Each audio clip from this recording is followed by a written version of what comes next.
time, amidst some technical difficulties in the town square of Vallaki, having spoken to a construction worker about the recurring festivals that have been going on, as well as you're actually in the process of speaking to some folks who are in the stocks, kind of detained there, forced to wear these beat up, like poorly crafted donkey heads as they sat in public for atonement for whatever sin they had supposedly committed against the burgomaster. Specifically, well, what do you guys still want to know from these people? Because we kind of cut it off mid-encounter. I wanted to know if they were all in there for the same reason.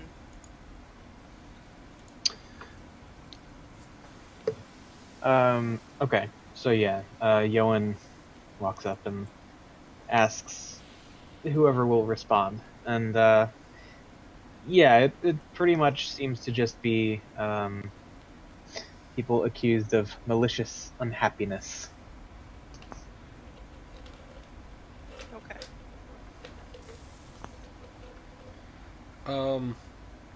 Who was Oleg? Because I have a blank entry for Oleg. He was the construction worker dude that you spoke to? Oh, that's right.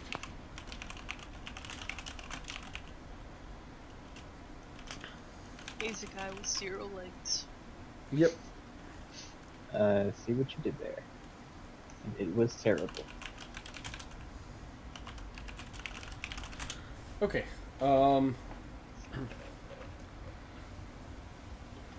Yeah, I just kind of wandered up too, just to hear what they had to say. Okay. So, oh, I think I did ask how long they were in for. Yeah, and they didn't really seem to know. It was kind of, well, you know, they're locked up in the stocks, essentially at the mercy of the burgomaster and his, head attack dog, Strozny. And Strozny's a bad guy. According to them, right? I mean, He's the one that put locked him him there. up. Yeah, Okay. like, he's certainly complicit in the, well, what they would probably perceive as, at the best, very forced attempt at trying to help the village, and at worst, kind of oppressive, almost tyrannical craziness. Okay. Good to know.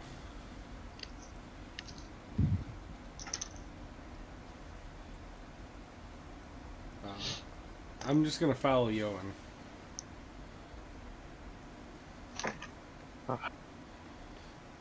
Where were we going? Well, we did have to go to the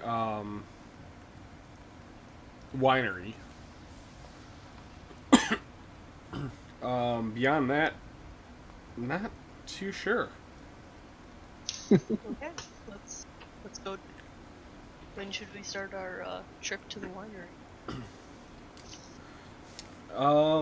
Let's see. We didn't have like. I know at one point I talked to a couple people. I want to run off and just say, you know, hey, I'll be right back, and run off to Octavio.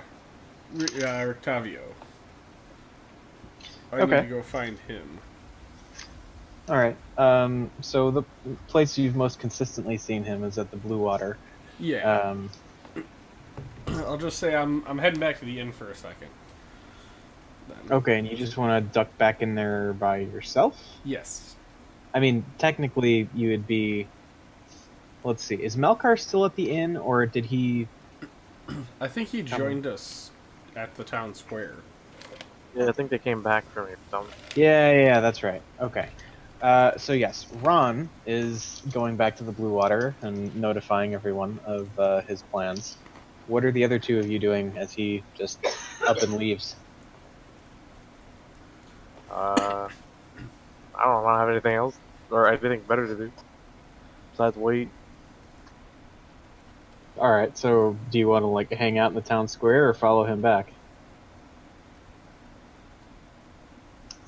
Where I'll are you going, Yolan? follow him back.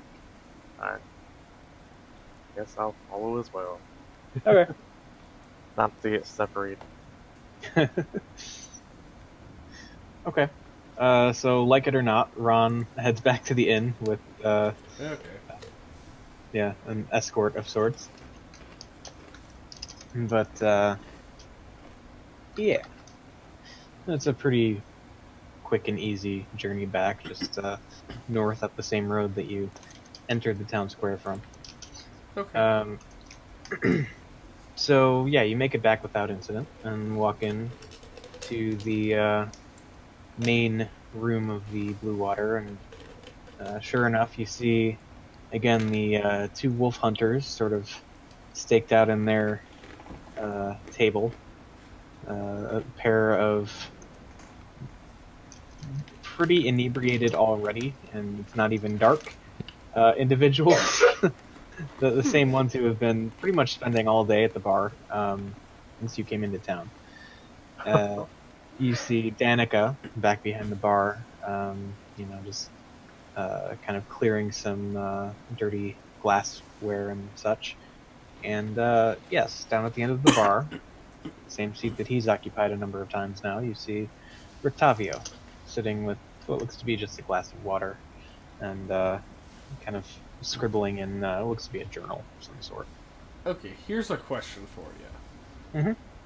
Would I be able to hold a conversation with somebody and cast a message at the same time and be able to make that work? I would say so. It would be like the person that you'd be messaging with might have to wait a moment for you to finish saying something to somebody else. Yes. But I would say you could essentially instantaneously just send a message. Yes. Okay, cool. That's what I was wondering. Yeah. All right. So I'm going to walk in and sit down at the bar and wait for Danica to come over.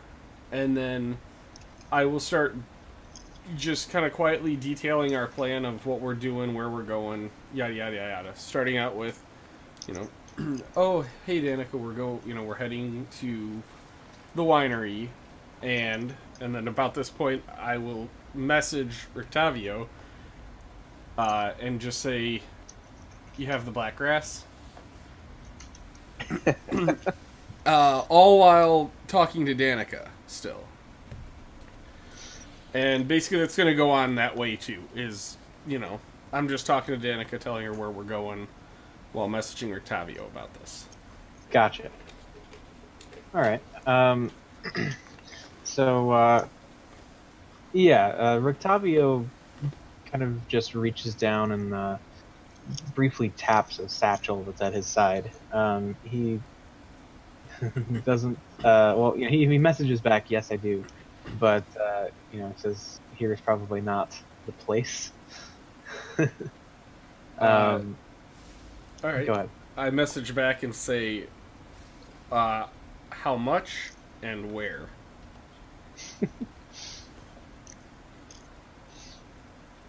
Alright. So he messages back, well, I have a room upstairs, or I imagine you may as well. Just somewhere away from prying eyes. But 5 gold ought to do it. Okay. I say, okay, my room 5 minutes. Okay. And for the sake of, abridging it, you can tell him where your room is and all that. Yeah. Okay. And what I'll do is I'll just kind of, after telling Danica that, I'll turn around and say, you know what, give me a minute. I think I'm going to go change clothes. And I walk up and go into my room. Okay. And I'll shut the door. leave it cracked just slightly. All right. And, And, I will change my clothes. Okay. As Ron has been having this conversation, what would the other two like to do? Having heard only the, explanation of, hey, we're going to the winery, I'm going to go change clothes. Pretty much that.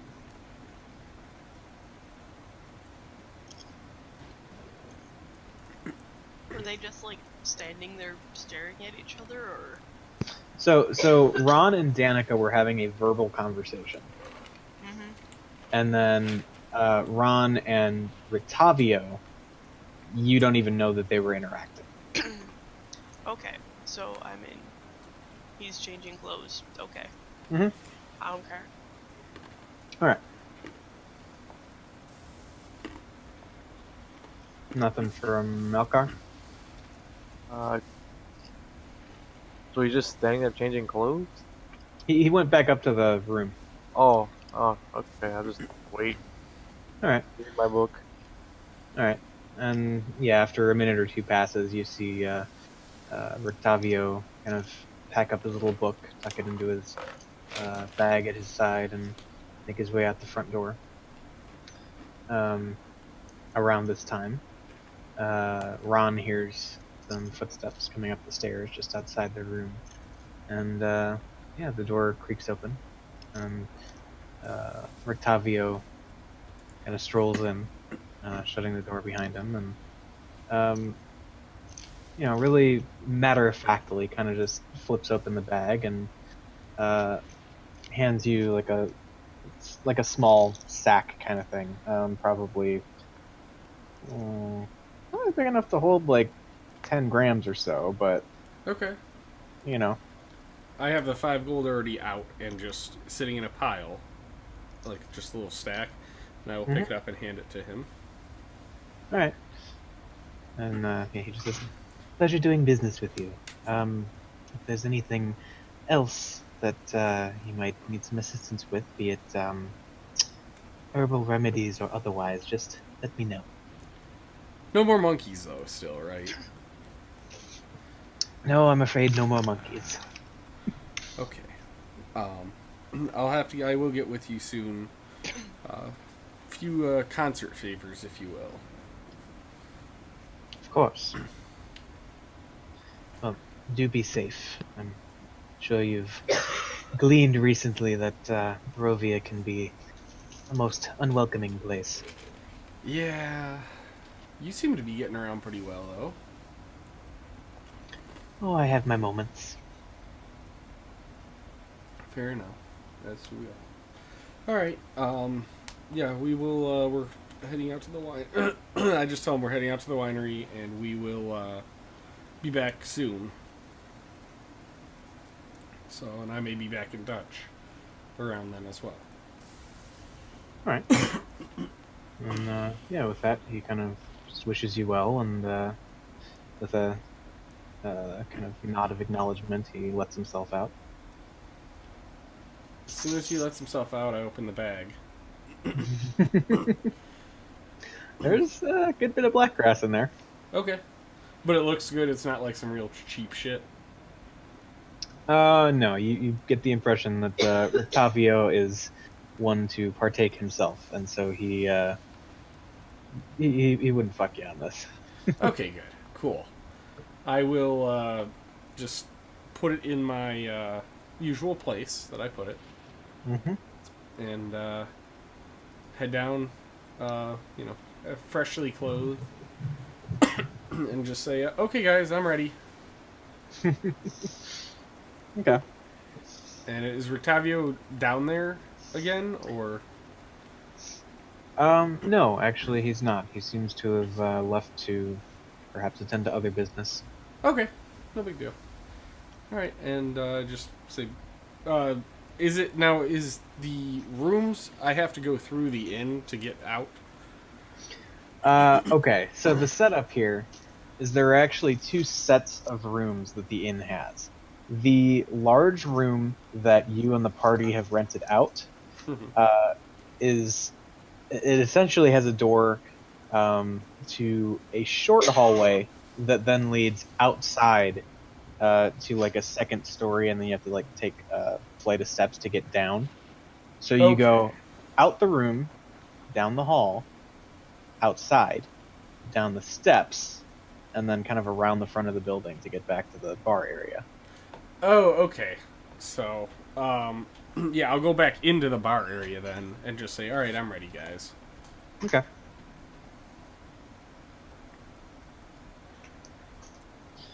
Anyone else have any business they'd like to attend to?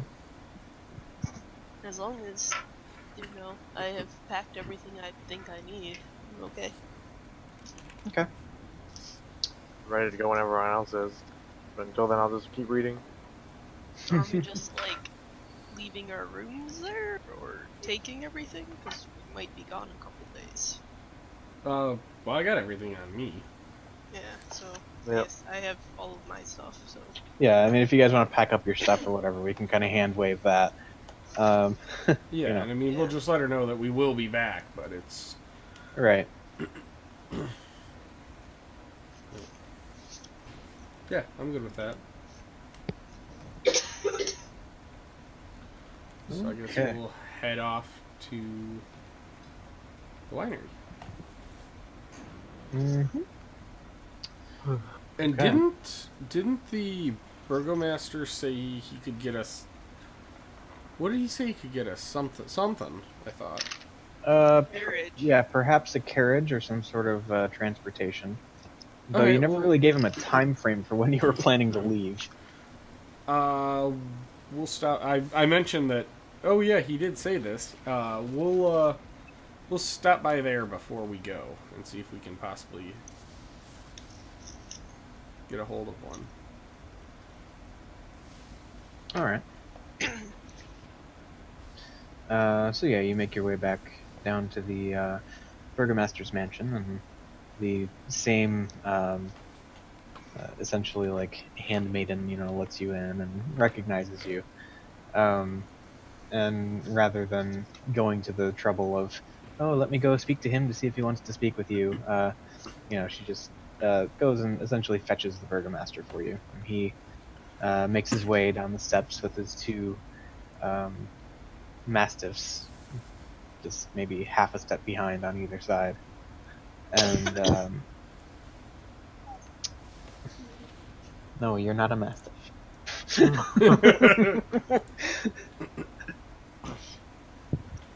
And says, "Oh, you're planning on leaving so soon, but you will miss the festival then?" As much as we would like, I think we need to at least, at least get the wine flowing back in. That might help alleviate some of the, feelings This is a that fair people are point. having. Fair point. By the way, we went through the town square and noticed that there were some people that were in the, in the stocks. But they, I don't know. They said it was, from what they heard, it was general unhappiness. But He's quick to chime in. In fact, it was malicious unhappiness. well, okay. They are seeking to undermine the real cause of all of this festivity that they're attempting to bring to the town. Well, and, as you can tell, I'm one to entertain and, make people happy. So we were just trying to find the best way we could make the most people happy.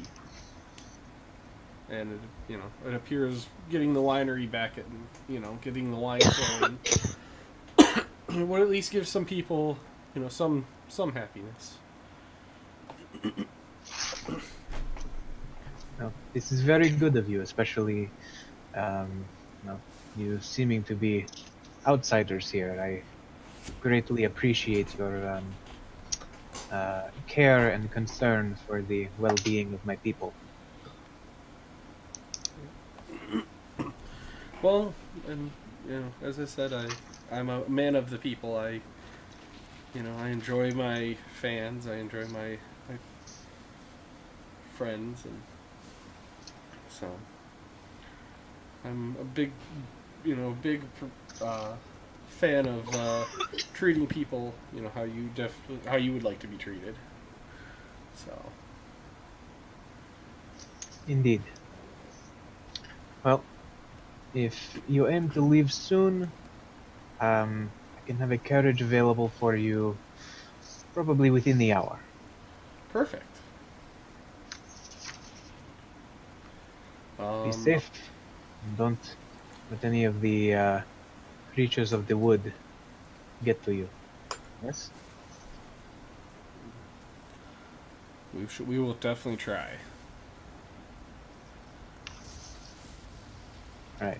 And he kind of beckons over another, looks to be a butler of sorts, and kind of, you hear him telling this guy to essentially have something prepared for you guys, and as soon as he's done explaining, the guy heads out the door, and yeah, you get the impression that you'll probably be pretty well taken care of, at least in terms of having a means of transportation.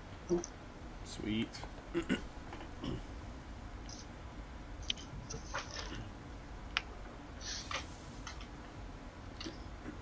that's comforting. Yeah. So, I will. I guess. Are we free to just kind of wait around? Like he's not ushering us out, right? No, he's really not, and he kind of, as soon as that's done, he kind of turns back to you and starts, making kind of general small talk about, like being in the entertainment industry and bringing joy to people and all that. He really seems to latch on to that aspect of Ron in particular. All right, and I just explained that part of the magic of performing is you have to kind of feel out your crowd. You gotta know what your crowd wants, and there's a lot of it is taking feedback, and a lot of people seem to really like it when I give feedback from their feedback, and it helps me to improve myself as a performer. Right? He's seems pretty receptive to your commentary.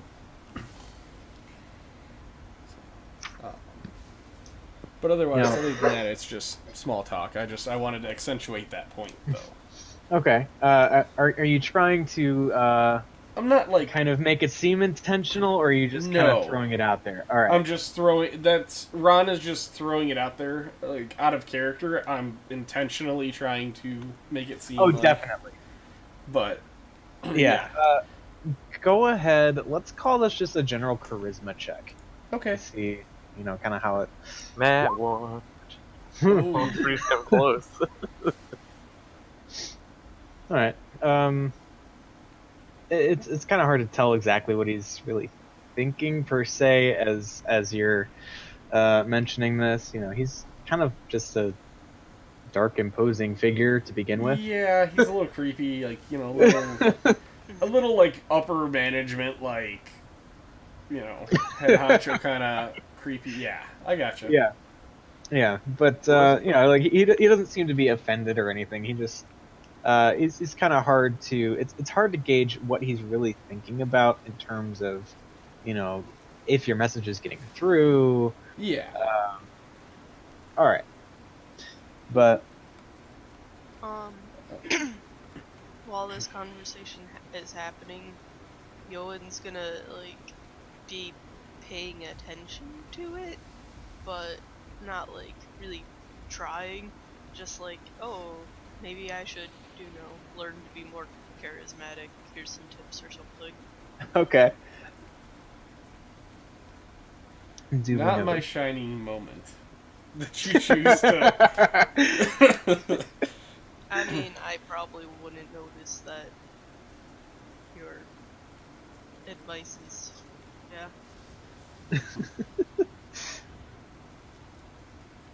But yeah, so probably the better part of half an hour or so passes as you're just kind of milling about, and he, eventually has people like fetch glasses of water for you and things of that sort. Just kind of amiably passing a little bit of time. But yeah, so you figure you're probably getting to about the point where, with the travel toward the edge of town, you'd probably have a carriage waiting for you should you depart. Okay. Then I guess I'll say I appreciate the hospitality, and we will definitely return and hopefully bring some wine with us. That would be wonderful.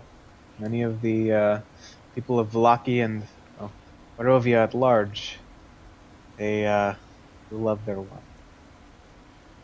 Indeed, I can tell.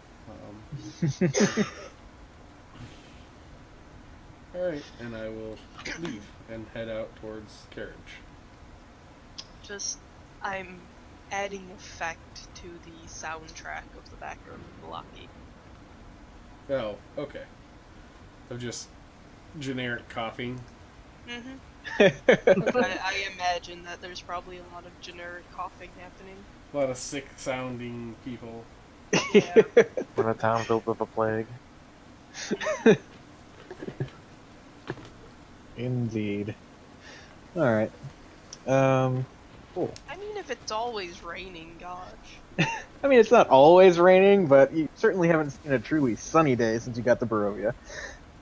It's like England. It's always overcast or rain. Pretty The much. people don't have enough vitamin D, so they're getting sick. Yeah. They're also all pasty and white. Being pasty is not a sign of being, a lower immune system. No, it just means that they don't get any sun. Because they're fucking vampires. I would call the vampire. Vampires, all of them! All of them! I assume everybody's a vampire until proven otherwise. I'm really white for how much time I spend out in the sun.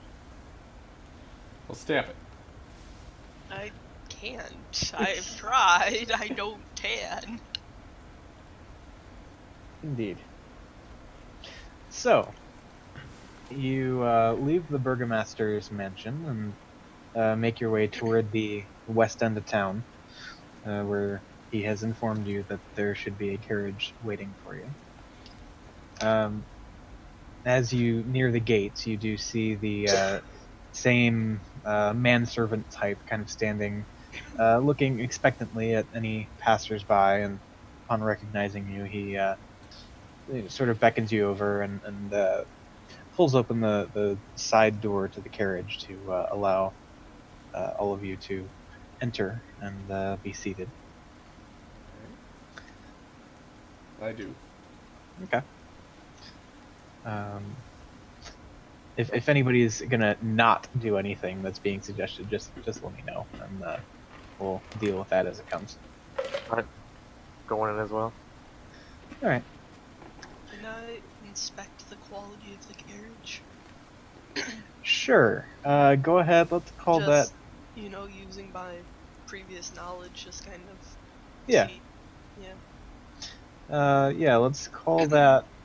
Insight. Insight check that bastard. Perception? Perception. Oh. Seems nice enough. Okay. Can't really tell, if this is like the Cadillac of carriages or anything, but certainly better than perhaps your average stagecoach or something like that. How many horses are there? There are 2 horses. What are the horses like? Like, basically, we have 4 people going. So, They're sickly. if something happens and we need to get out quickly... I mean, it's hard to evaluate, really the ability per se. But I mean, they seem sturdy enough. They don't seem sickly or old or infirm in any way. You know, kind of like every living creature you've seen. There's kind of this general melancholy, if you can imagine that for a horse. They're not high spirited. Yeah, they're there, they're doing their job, but yeah, that's It's kind a of horse, basically. right. I mean, it's kind of what you've come to expect of every living creature in Barovia at this point. It's just it's another day. Another day I'm not dead. Okay. I'll clap and laugh. They are all Eeyore. Okay. Oh. All right. So yeah, you. What's the rabbit's name? What was that? What's the rabbit's name? Isn't there a rabbit? What rabbit? Are you tripping? What kind of drugs are you on? I want some. There's a rabbit. Isn't his name Rabbit? Is it? I think it is. Oh, in Winnie the Pooh. Yeah. Oh, I was fucking trying to figure out what the hell you were talking about.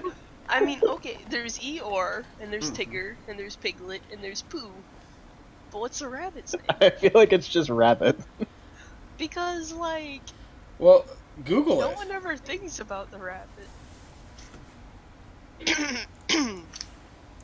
Wasn't one a mother? You're talking like Kanga and Roo, right? Oh. Yes. Yeah. That moment when Curse of Strahd turns into a Winnie the Pooh discussion. Like, Owl and rabbit. That's it. Rabbit. Yeah. Nailed it.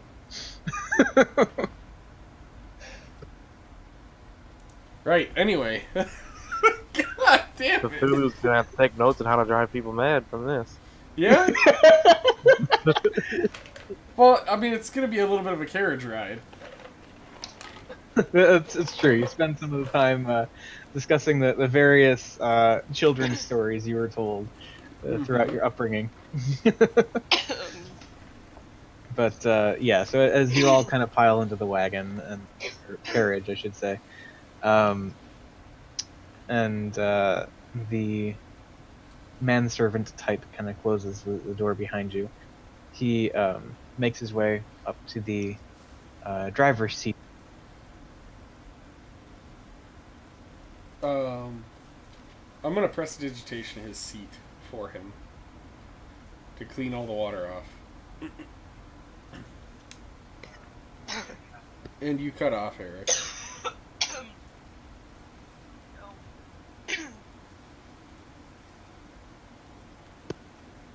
While There we're you go. discussing this, can I insight the driver to make sure that the guy didn't give him any malicious instructions pertaining to us?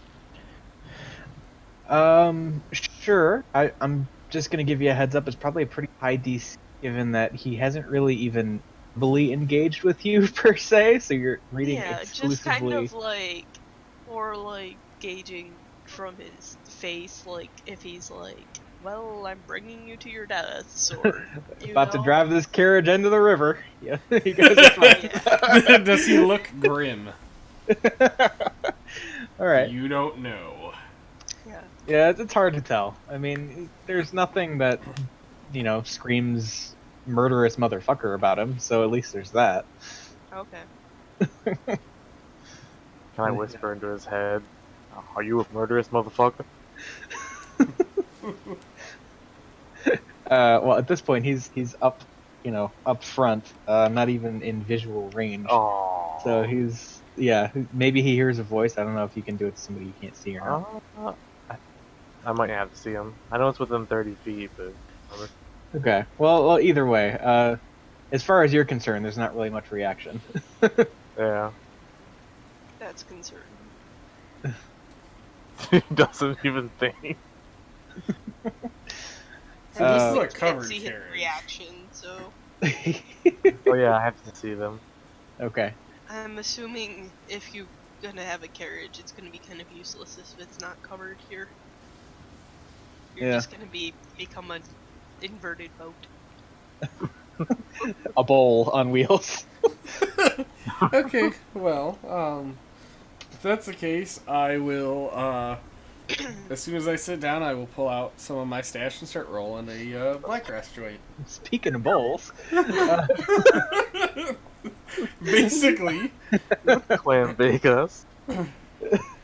Well, no, I assume there's, like, it's a window, right? There's just, the door's just like a door with, like, framed cutout. so there is like a sliding window that you can open.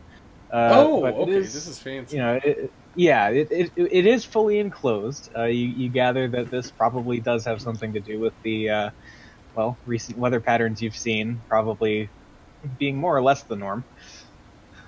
Okay. But yeah, so should you choose, you can remain completely dry by not opening the windows. Yeah, But, I will just pull it out and roll, like, 2 or 3 up, and then put them away. I'm not Okay. actually going to... Yeah, I won't do that in there.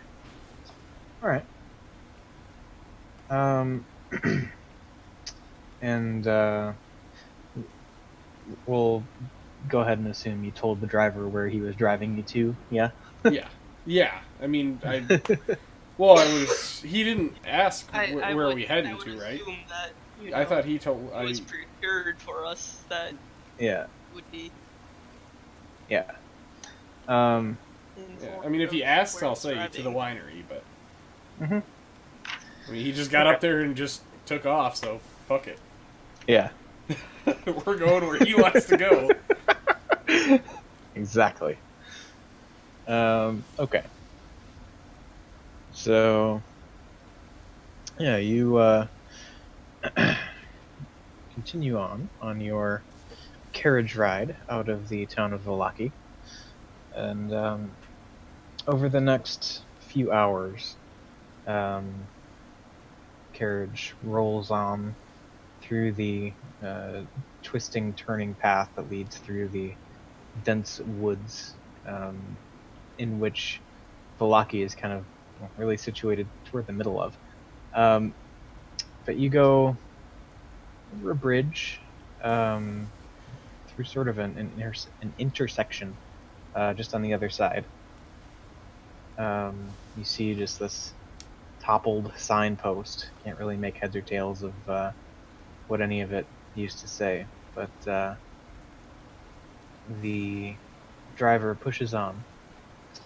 Again, twisting, turning. You see a number of diverging paths as you roll on through the woods, kind of branching off in just about every conceivable direction. But after probably a good 5 hours or so, you find yourselves sort of rolling to a gradual stop. Still very much in the heart of the woods, but Is there any sort of light in this carriage? yeah, I would say that there are probably a few basically like candles enclosed in lamps, like sconce kind of setups. Okay. And he just kind of stopped out in the middle of the woods. Yeah, at this point, I mean, you've seen probably over the past half mile or so, there have been 3 or 4 branching paths that he's just kind of pressed right on past. But Okay. the carriage rolls to a stop, and are you just gonna kind of wait and see what's going on, or? Yeah, I mean, I'll pop open the door or I'll open the. Can I? Is the window big enough for me to open and stick my head out of? Yeah. All right, I'll do it. Okay. So yeah, you poke your head out and kind of surveying the scene here. You're very much still in the woods, although you do see just ahead of you, maybe a couple 100 feet or so, a bridge that seems to span over a smallish river. Let's see here. The carriage driver is kind of, slowly, gingerly making his way off the front seat and beginning to walk around, seemingly to address you and the rest of the passengers on the carriage.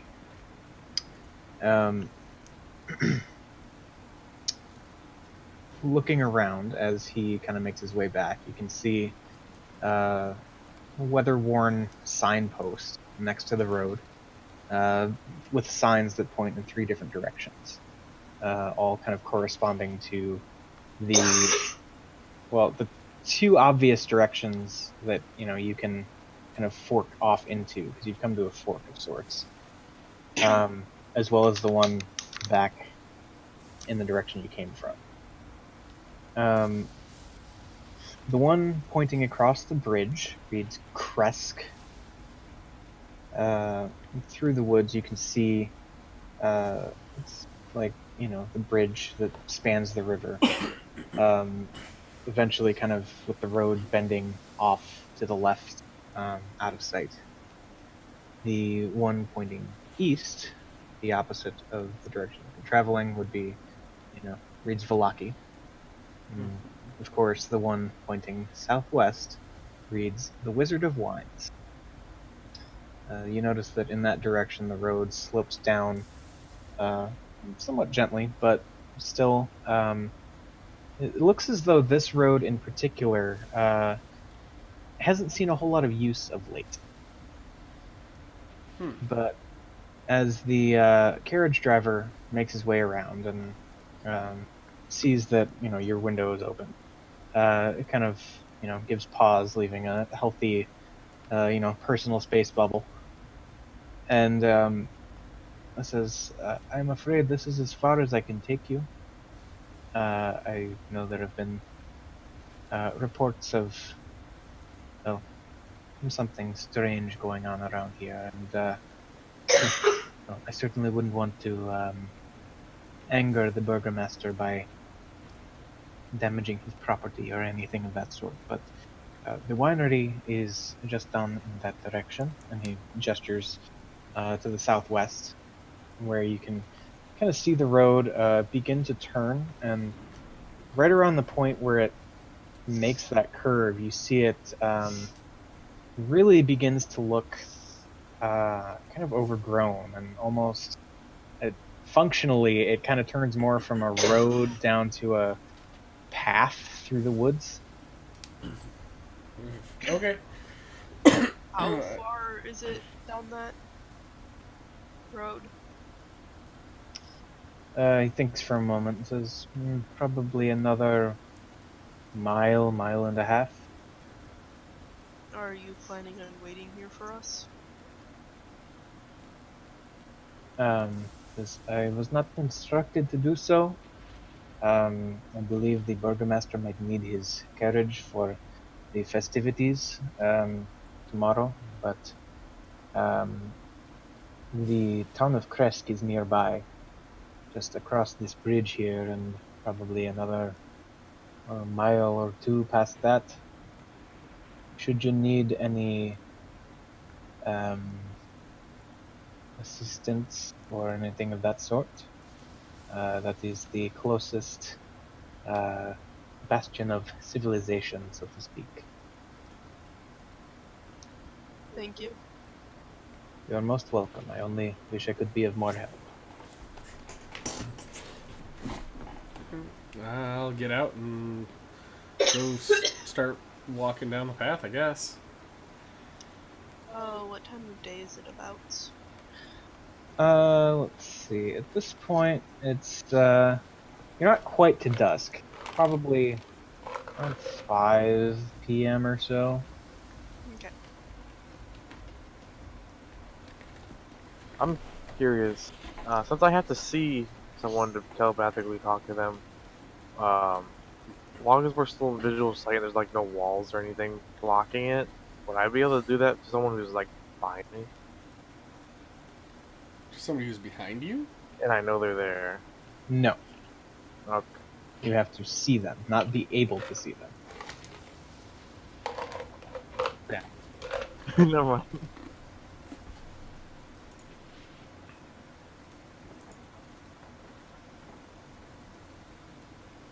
All right. So,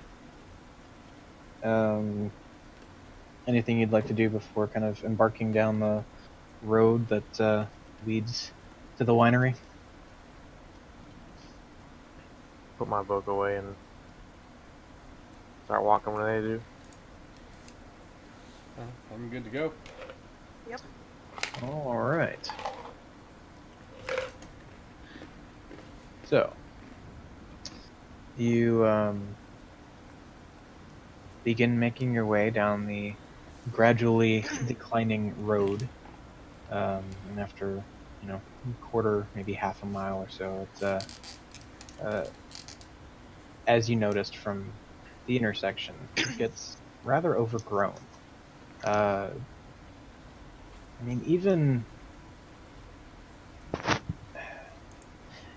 so, with what you know of, for example, in Vallaki, the Blue Water still had a few bottles of wine. It can't have been that long since the last shipment came out. At least not long enough for the overgrowth here to have become what it is. Can I do an Arcana check? Sure. Maybe like magical thorns or pines or whatever it is. Inside the grass. I got the insight check. I want insight the grass. Oh god dang it. I would Of also course, like a to natural do 20. Arcana check. I incited the grass with a natural 20. Oh, that's a thing. Yeah, it's grass and other plants. It's not lying to me, is it? No, it seems quite open and honest with you. And then the last thing I want to know is it a vampire? It does not appear to be a vampire, no. Alright, I look over at Yoan matter-of-factly and say, it's not vampiric grass. Good to know.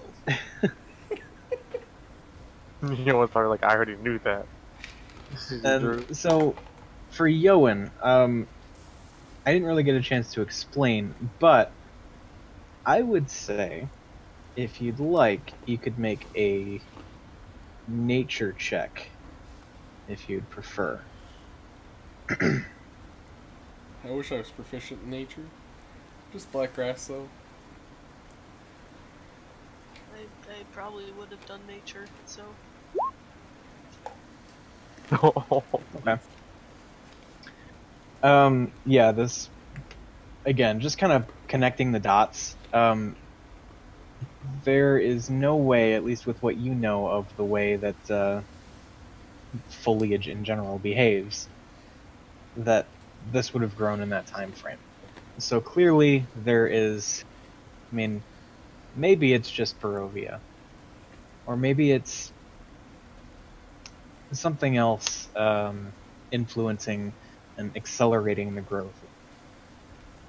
You would know that this is something that's well within the wheelhouse of druids and, well, other casters that draw from the power of nature. Necromancers. they draw from nature. It's bodies naturally put there. Bring life undead trees. By the way, Ron just kind of blurts out. Necromancers. But yeah, so this certainly reeks of some magical interference. Not quite sure the source of it just yet, not having really seen it, but yeah. Spoiler alert. I give it's Ron a Hank. very strange look as he just spontaneously says answers. I just am completely oblivious to that. Let's just think to myself, necromancer. That sounds fun.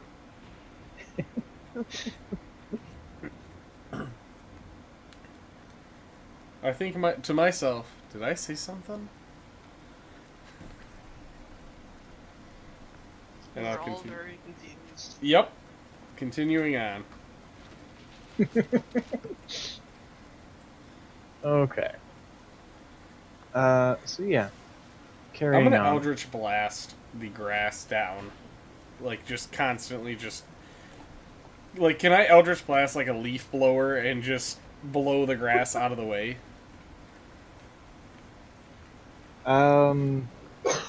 Sure. Why not? Okay. I don't think we're at too high of a danger for setting the forest on fire. Well, no, it's magical, like, air blast, Yeah, it's basically. force damage, so it doesn't even burn. Yeah. Yeah, so I'm just kind of, like, blowing the grass down to make a path, and, you know, branches in my way, I'm blowing it. Okay. I could just burn it out of the way. No. I'm fine. I just... This way it's more fun. Yeah. We're doing her a concern. Yeah. Much concern. A concern, such wine. Wow. Okay. So, yeah, you continue on through the overgrown portion of the road. Around one bend, around another. It seems to go on for certainly the better part of a mile, maybe a little more. But eventually, you do see what looks to be the end of this path through the woods, to be a clearing of some sort. And as you round the final corner to really see what it is that's laid out in front of you, you see an expansive vineyard, probably the better part of 2 miles across in any given direction. And toward the northern end, probably half a mile from where you're looking into the clearing, you do see what looks like a moderately sized winery, possibly with an adjoined farmhouse of sorts.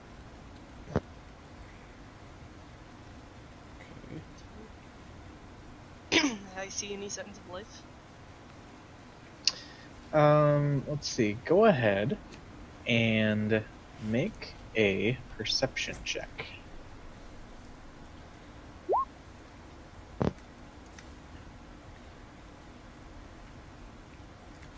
Alright, I guess I will look around as well.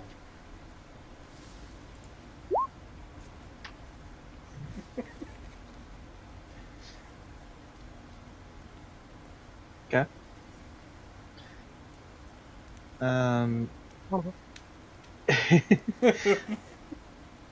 Looking around, it's kind of hard to see anything really through the thick waves of fruit-bearing vines that encircle the entirety of the vineyard.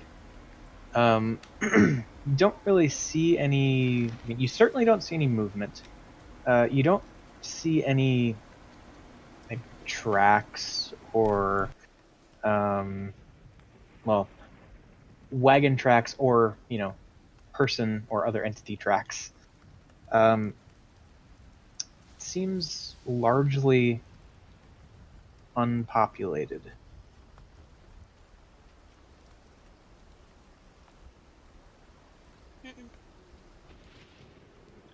Said there was like a house-ish like thing. Yeah, probably half a mile, maybe a little into the clearing from where you're currently standing. You can see, looks like, both the business operations and the... Somebody just turn on a blender again. What? Anyway. Looks like both the winery itself and the home of whatever, denizens of the winery, or maybe the family that runs it or whatever, all kind of attached, conjoined into one big building. Shall we check out that building first? Are there lights on? Kind of hard to tell for a couple reasons. First of all, it is half a mile away. The second, it's not quite dark yet. Oh, okay. So- I thought it was getting to be kind of dark. Not quite yet. Oh, Um, okay. You're But- probably looking at like 5:30ish right now. Maybe 6, given that you had to clear your way through the kind of rough terrain coming in. Oh, okay. I do feel like this is a relevant point to include this fact that the human eye has very good dynamic range. You can see a candlelight from 1,000, I think 1,000 meters away. The dark. Duly noted. If only it was there. I can't remember if it's feet or meters. I'm pretty sure it's meters, but it's a very long. So your eyes are tuned to be able to detect light. Yeah, your eyes have very good dynamic range. Okay.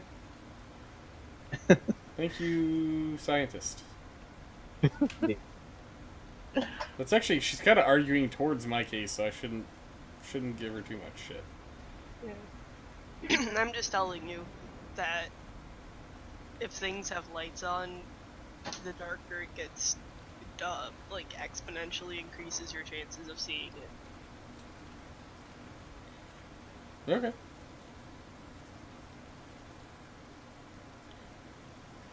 You heard her, Eric. Make it happen.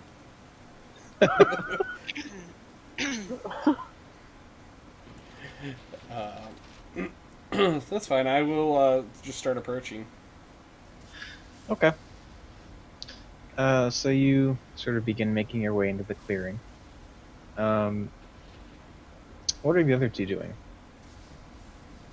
I mean, I obviously don't see anything like harmful or anything, right? So No, I mean you really don't see anything. So okay, yeah, I'm just walking then. Can I do a perception check and follow him? you can. In fact, we can use the one that I already rolled for you. Oh, you rolled one for me? I did. Oh. You don't know, but Well, now he does. luckily, Melkar rolled high enough to notice that as you are making your way into the clearing, it looks as though there is a single cloak-clad humanoid figure waving at you from a stand of trees, maybe a quarter mile north of the building. Seem to be gesturing, kind of beckoning you over, not making a sound, just kind of waving you down. I guess I'll tell Ron to stop, and I'll point over to the person and say that the guy looks like he's waving us down. What? Who? Oh. Okay. And I'll stop. Did you tell me to stop? Yeah, it's right there.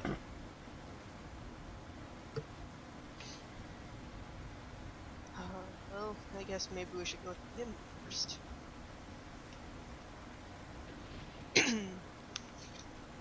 Alright, well, I'll head over there towards that guy then. Okay. Wanna- Go ahead. I was just gonna say I want to keep a lookout, like on our way, like just on our sides, make sure we're not walking into like an ambush. Okay. Duly noted. Would I do did- the same thing. I have Okay. Devil's Sight, so 120 feet. All right. So yeah, you begin walking across the kind of the outer fringes of the vineyard. And yeah, the vines themselves seem to be still in quite good condition. But again, there's just this general silence and lack of any real movement or life about, other than the cloaked figure that's waving you over. But as you proceed across the clearing, you eventually get close enough to make out that the figure that is waving you down looks to be a human male. Kind of old. Can't really make out a ton of features, but as he kind of continues watching you approach, you see what looks to be another, maybe half dozen or so people emerge from the trees behind him. Not in an aggressive way, just kind of barely peeking out of the stand of trees to reveal their presence and, meet with whoever these strangers are that are approaching. And so, as you close the distance, he, again, kind of holds up a finger to kind of shush you before you even start talking, and beckons you, like, just kind of into the trees to perhaps gain some semblance of cover before you begin. I will look at him and cast Right. message and just say, what's up? He seems taken aback by this. And although he still seems to expect you to kind of proceed, he does answer back, with the whole mental communication thing. Yeah. Saying that, first he introduces himself. He says, "Hello, my name is Davian Martikov." Oh boy. Mm-hmm. I relay to him, can I get you to spell that? So that he can continue replying to me. Just to note, my hackles are raised. If I had hackles, it would be raised. Duly noted. Okay. Yoan is a dog. Gotcha. Obviously, I'm a cat. I don't know what okay. What? I don't know the anatomy of a cat. It's pretty close to a dog. Yeah, but they're clearly full of evil. Yeah, there is that. That's the reason why I got a second one. Yep. I seem to have a rather concerned dog here. I think I might need to take a break and let her out real quick. Uh-oh. Alright. She is doing a concern. Yeah. But her hackles are not raised, so she can't be too concerned. Oh, she is definitely concerned. For what aren't raised? Hackles. Hackles? Hackles. What the heck is a hackle? It's something that gets raised, obviously. It's like a donger. You raise your What? donger? It's like a donger. Raise your donger. I was asking what Eric said. Oh. No, I think hackles are like the skin on their back? Or like the back of their neck. It's like when they're anticipating something. The hairs on the back of a dog's neck that stick up when the dogs fear something. Yes. I mean, kind of when you say, like, the hair On the back of your neck. is, something that's hair-raising, it's the same thing.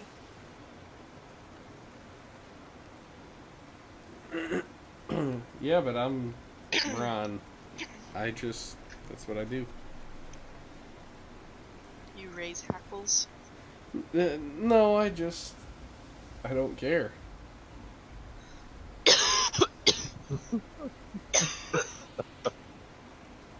Like, Ron just is pretty oblivious. He's an idiot. Part of my butterfly is missing. The graph. Well, why is your butterfly missing? its wings are there, but that's it. It doesn't have a body. It just has wings. So it's broken. Yeah, Well, why'd you break it? I didn't. I bought it. Well, I was given to it. Given to it. It was given to me. And you broke it. No.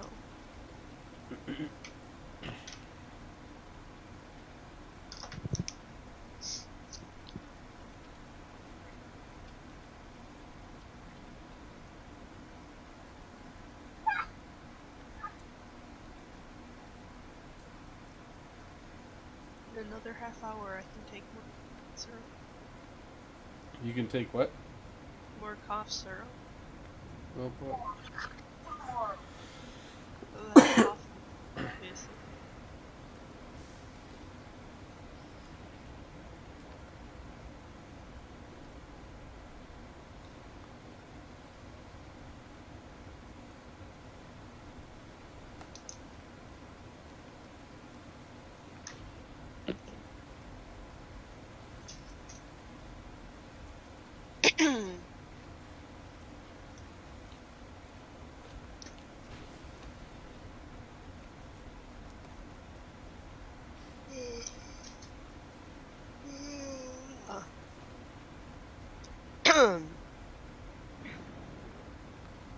Ahem. What? What? Ahem. Gosh, my voice is going.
I need to check something.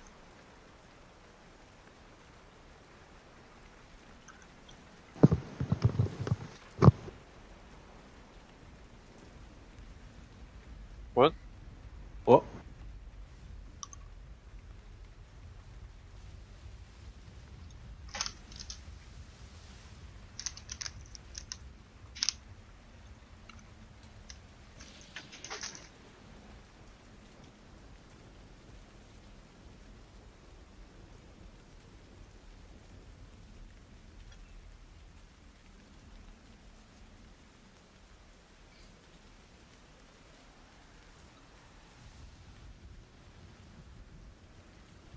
Yeah. So do we have all the peoples? Yep. Yep. Nope. Nope. What? What? You what? What? I don't know. I just had to go to the bathroom real quick and I'm good. Bullshit.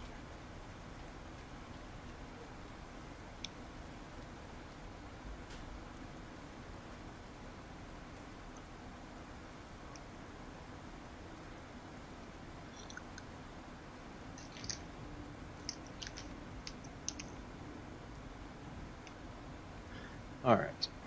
So, are we ready to keep going? Yeah. Yeah. The tailor is it? Clearly. It sounded like he said he like had to go, like he already did, but I guess he's just off taking a poop or whatever, holding everything up. Alright,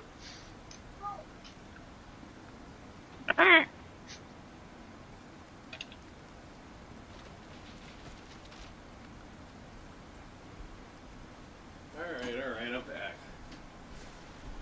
I heard everything. You heard nothing.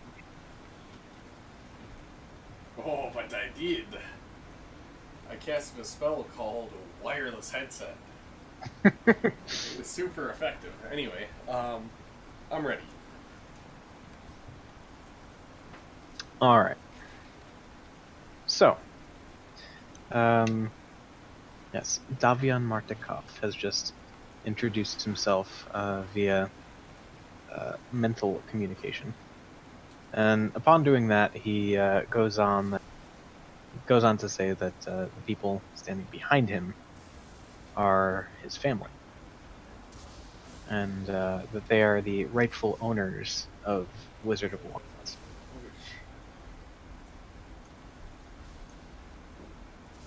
What? Was that? Sorry, my headset cut out. So the people behind Davian Yeah. are his family, the Oh. rightful owners of the winery. Oh, they were the owners. Yeah. Okay.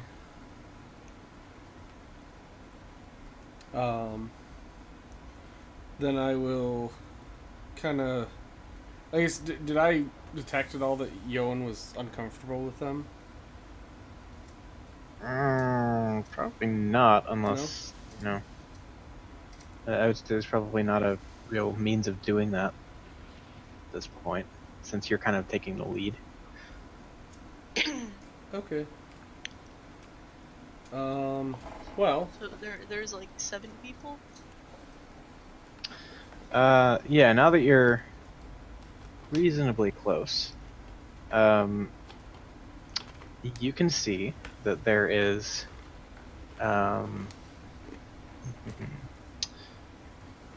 so there's Davian himself,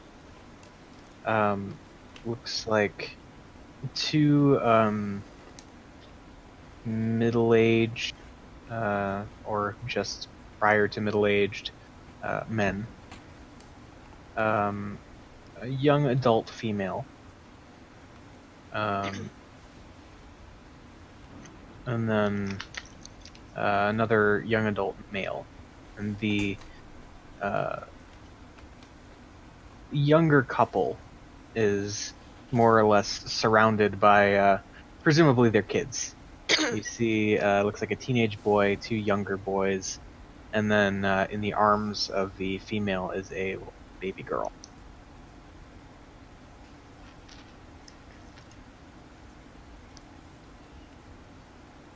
Okay. I want to incite the guy that they're the rightful owners of the winery. You didn't hear this yet. Oh. Where am I? Oh. Not in Ron's head. You don't want to be there. How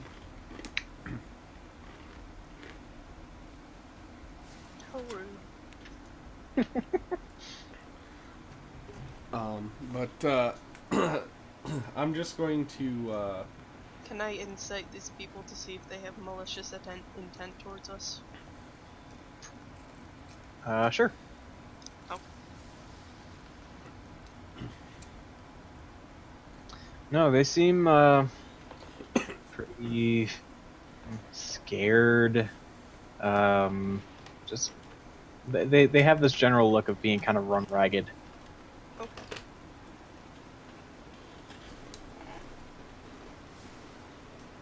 It's very much like looking at a family of refugees, for example. Okay. Alright. Well, I will reply back and say, well, what's going on? And I will start stepping into the forest. Okay. And as you step in, Davian actually begins speaking, very, very hushed, but he does actually speak. I will just continue replying it with message, just because I can talk. Normally, I don't have to whisper. So Yeah, that's fair. Never mind anybody else hearing you. yeah, So he. I won't he realize kind of- that for a while, but yes. Oh, I bet. But yeah, in a hushed tone, he goes on to explain. He just says the evil druids and blights of the south have attacked the winery and forced us into hiding here in the woods. They've taken our home, and we are at a loss. We have no power to do anything about it. What do you know about them? Evil druids. Evil druids. He thinks and says, well, they use some foul magic that they draw from some hill down to the south. There's this massive foul-looking tree that stands on the hill. They command what looks to be an army of corrupted wood and plant creatures. I really don't know what to call them, what they do, other than what the druids tell them to do.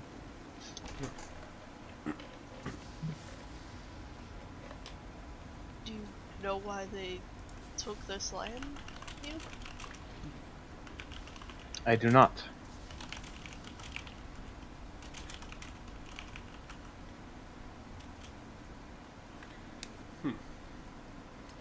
I just say, well, and this is again message. I just say, well, if druids are involved, I think Yoan is something like that. I don't know. Yoan likes nature, so. You're still talking in your head. Yep.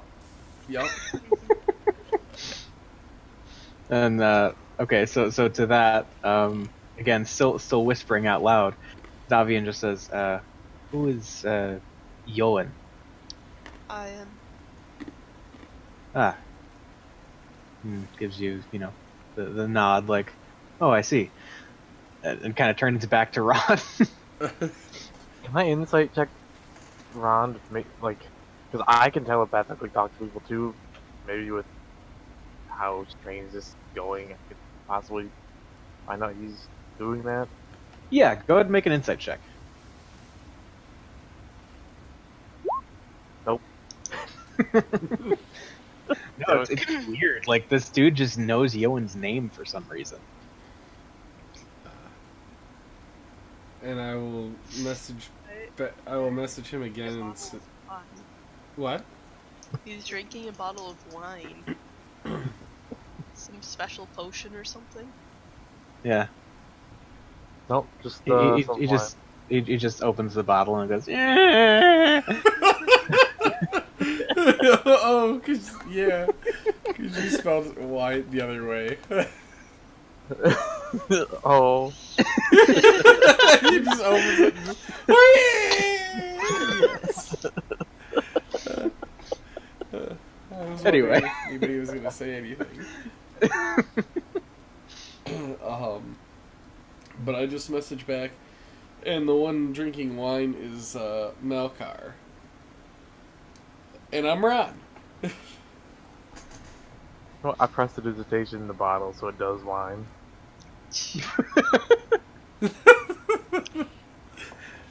Loudly? Sure, the wine is whining. I look at you and say to be quiet. Yeah, as the noise erupts from the bottle, Davian just like hurriedly kind of half runs over and just kind of like frantically waving in the air, like no. Okay. Stop it. I put the cork on it to make it seem like that's what stops it. Okay. That's amazing. Davian looks certainly a bit perplexed, especially given that that's probably some wine of his own making. He doesn't remember putting that in there.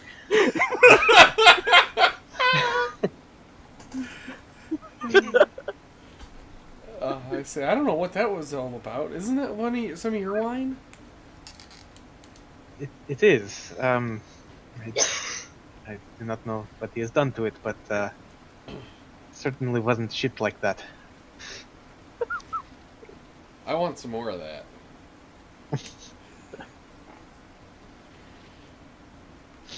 And then But, at this point I go, oh, right. And I'll actually start talking. Okay.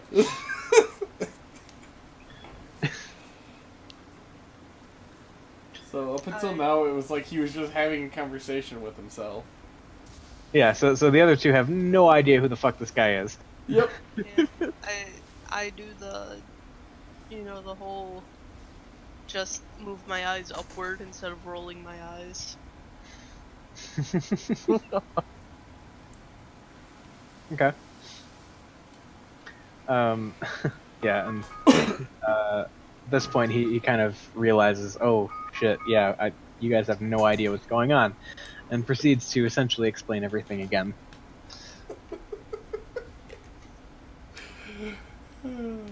Ron can be evil too. Hearing all this whining, I would creak open the cork and let it whine a little bit and then close it again.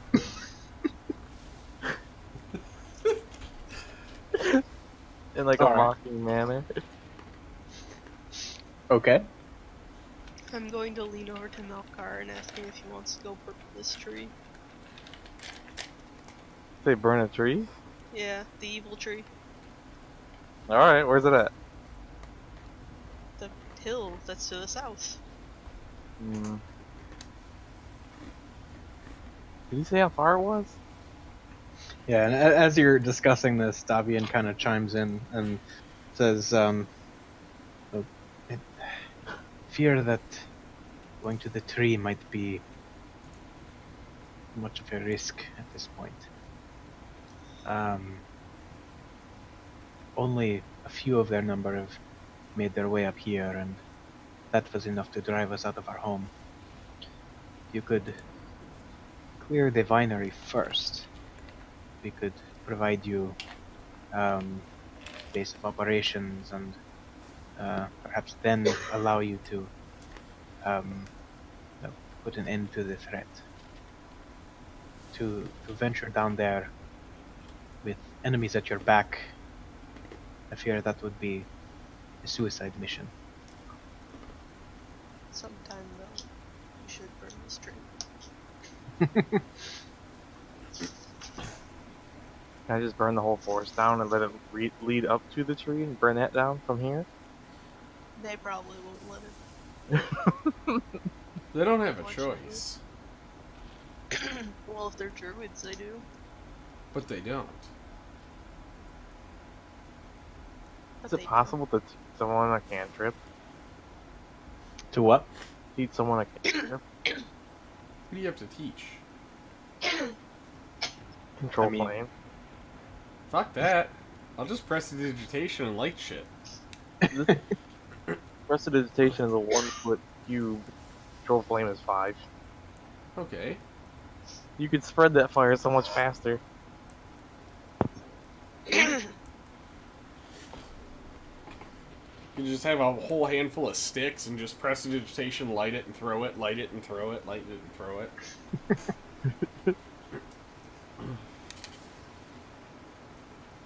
But yeah. So, here you are, in the trees. What you doing?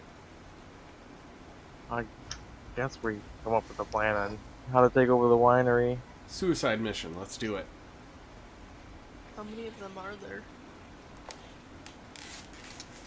there? So to clarify, are you asking how many druids there are, or Yeah. How many they know?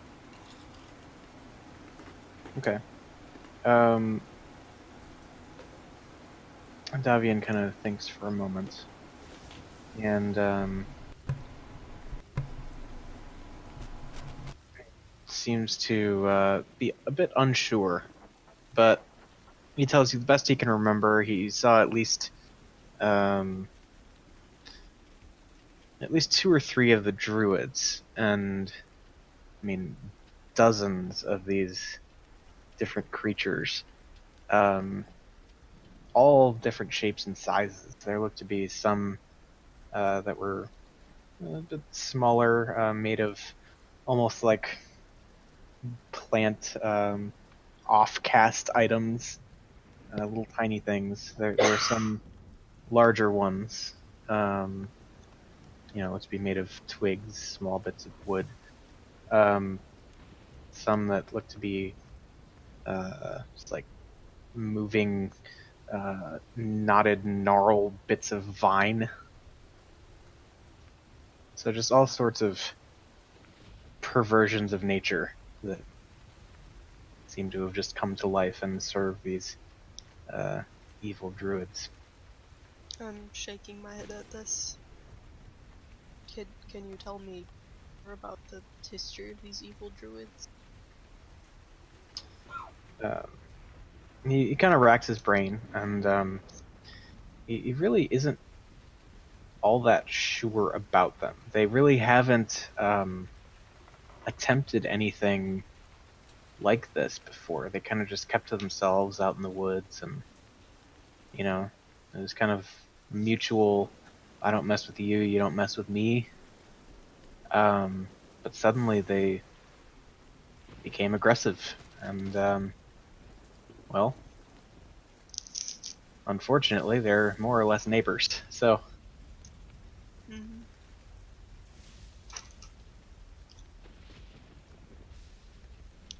Okay. Turn to run, or what are you thinking?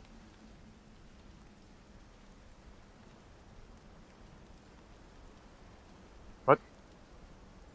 What are you thinking? Huh? What? Wait, what? Y'all got a plan? Oh, fuck it. Burn it down? Like the tree? But then there will be no wine.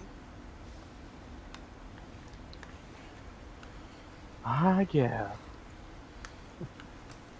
I can cast darkness over us. And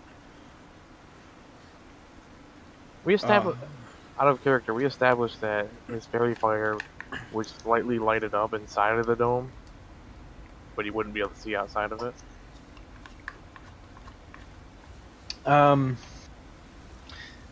Let's see. I'd imagine it'd be like walking around like a cardboard box on your head, with the light inside the cardboard box. Like if you were close enough to the edge of the darkness, it would show out. But as long as you're like in the dead center, it wouldn't. Okay, let's see here. So, yeah, this is the answer that I kind of went with before, that I'm referencing back to. If the effect of the fairy fire breaches the outside of the darkness, in a way that's kind of in line of sight, then you can see something in the darkness. But if the fairy fire caps out before the edge of the darkness then obscures everything up until the perimeter of the fairy fire. Alright. And if they're both moving, that really fucks shit up.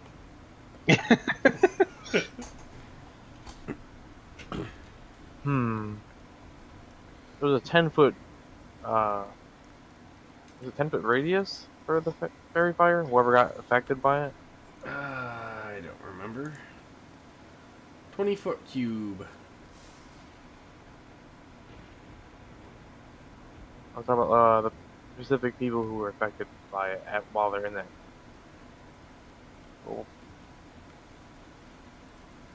Like if I fail the DC. What? I don't know. Basically, my whole plan was. Yes, it is a 10-foot radius for that. Yeah, so as long as we stay close to the center, you could cast Fairy Fire on us, and I could shroud us in darkness, and because I can see through it, could guide us, and we could basically just stealth our way in, and kill people. Never mind the black hole floating across the. Yeah. We'll wait until nighttime. The black hole just floating around the. God.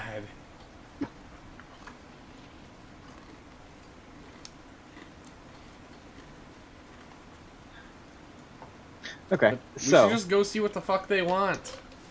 If they don't want to talk, then burn their shit.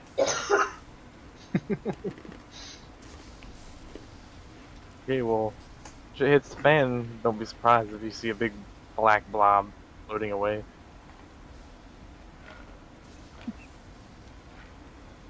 Just kidding.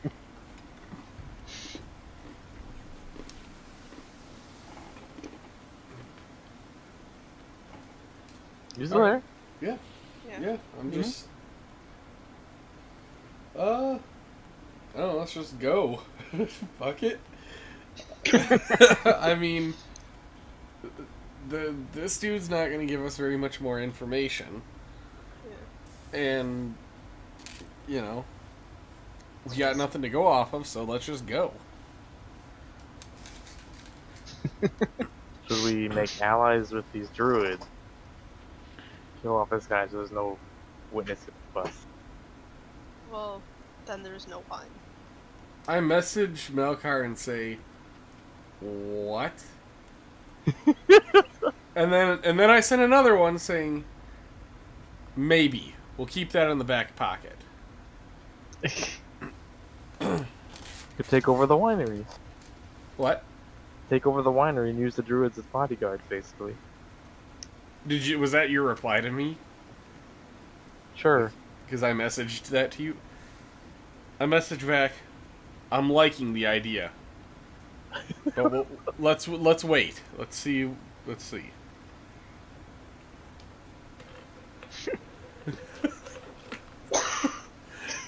Chaotic neutral.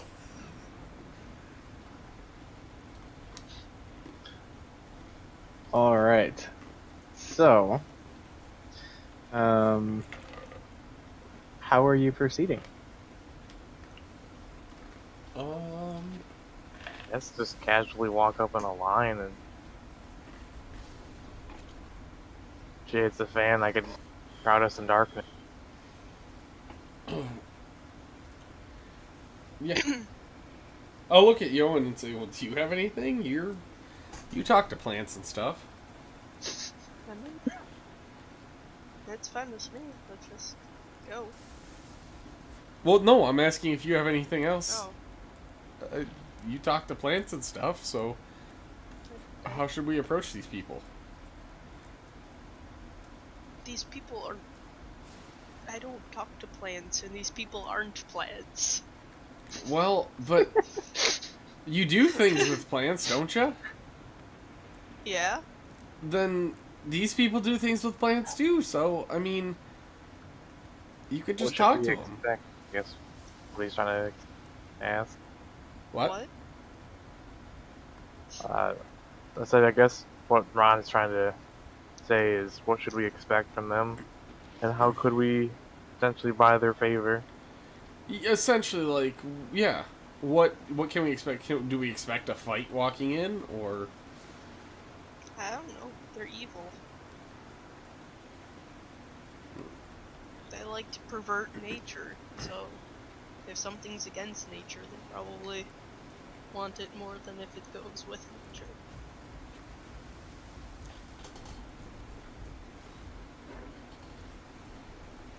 Okay.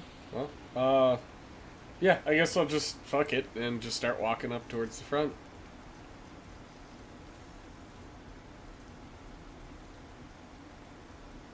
Just fuck it.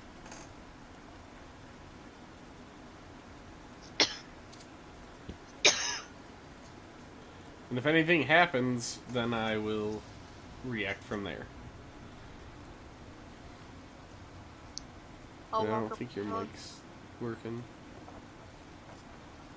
Who? Yeah, you, Eric.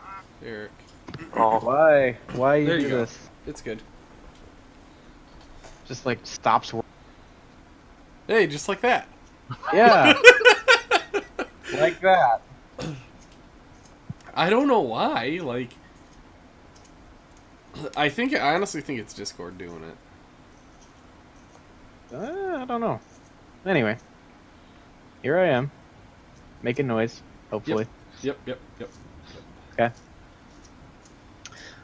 So yeah, Ron begins to stroll up to the Wizard of Wine's winery through the vineyard surrounding it. What's everybody else doing? I'm walking up with him. I'll stay right behind them. Okay. Are we attempting to be stealthy? No. No? Nope. Okay. Walking up like I want to walk in and buy some wine. That's it. All right. So, from this angle, if you're approaching from the stand of trees, you, let me go to that.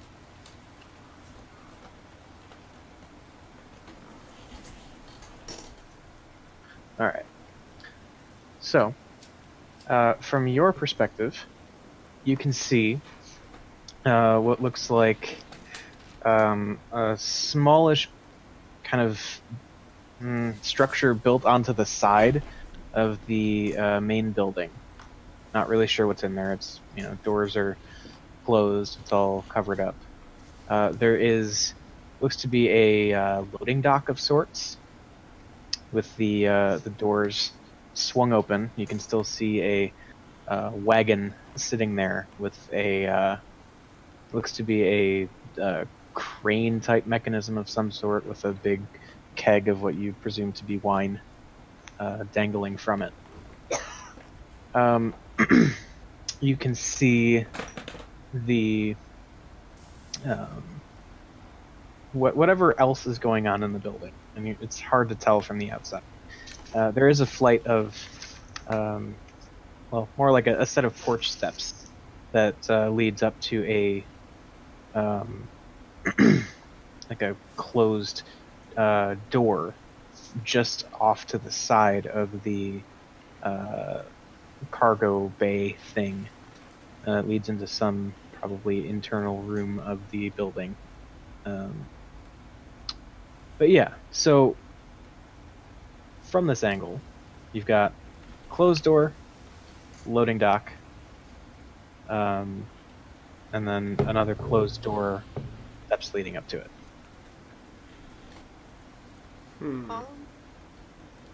I just walk up to the door with the steps leading up to it and knock on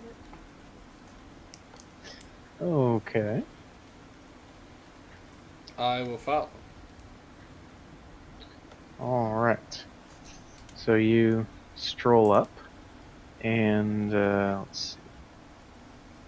As you are all walking through the vineyard that surrounds the building, you do hear a faint like rattling and snapping of like wood of some sort, but you can't really see anything moving per se. It's just this consistent noise that seems to build up as you approach. Okay. I'll just keep approaching.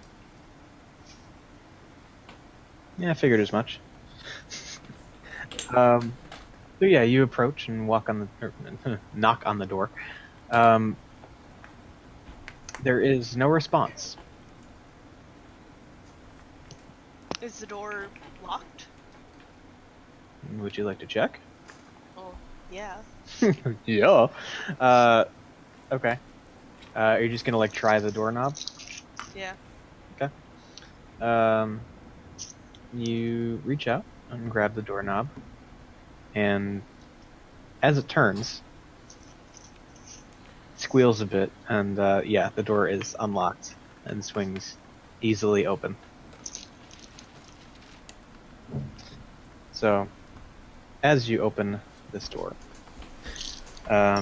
you see before you what looks like some sort of woodworking shop, and kind of glancing around, seeing the different components laid out here. You can gather from the strips of iron and wood that this is probably the barrel maker's workshop. Okay. And do I see anything in here that's moving? Make a perception check. Can you open this for me? No. Go ahead and make a persuasion check.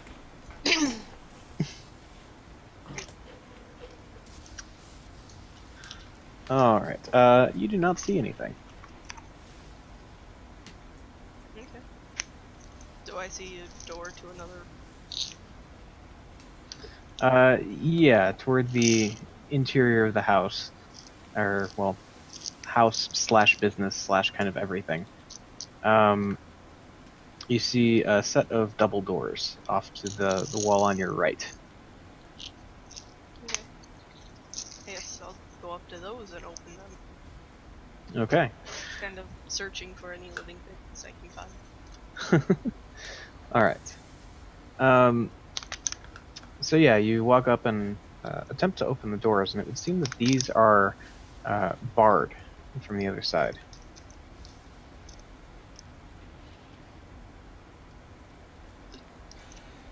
Motherfuckers. What kind of doors are they? They are rather hardy-looking wooden doors, braced with bands of iron, very similar to what you see kind of laying about the barrel maker's shop. I look at Melkar and ask him if he can control his flame just to burn next door so we could go in. How long would it take for a fire to burn through a door? Probably not very long. I mean, you can certainly try. I mean, as long as you know, like, it's like if you take a blowtorch and you're just trying to put a hole through wood. It goes pretty quickly. Alright, I guess. Is there any candles in here? You do not see any candles.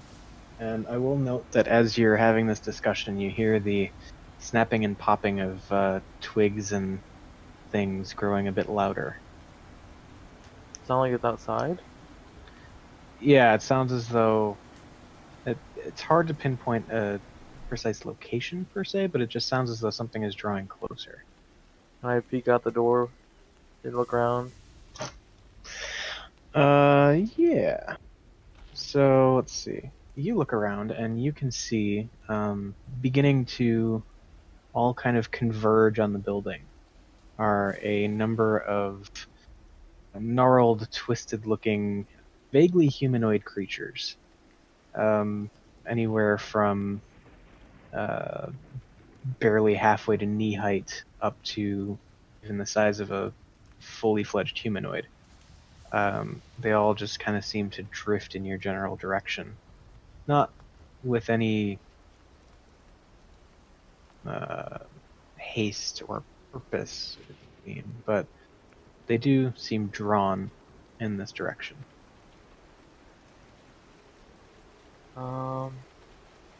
Guess I'll quietly come back inside and tell them that we're gonna have company.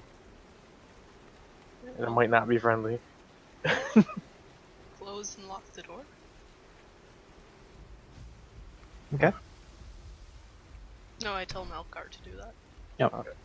I'll close it. Are there any windows in this main opening room? There are no windows that you can see, no. Alright, I guess we should, like, sit far enough away from the door to where shit's fan, I'll just put the darkness on us and I'll try and guide us around them to get out. I mean, or you could light them up. Yeah, but then we're trapped in a room with flaming enemy. Nowhere to get out. Meh. In a wooden house. It's okay. I'll just put the fire out. Alright. Okay. So, I guess first let's try and get down these other doors.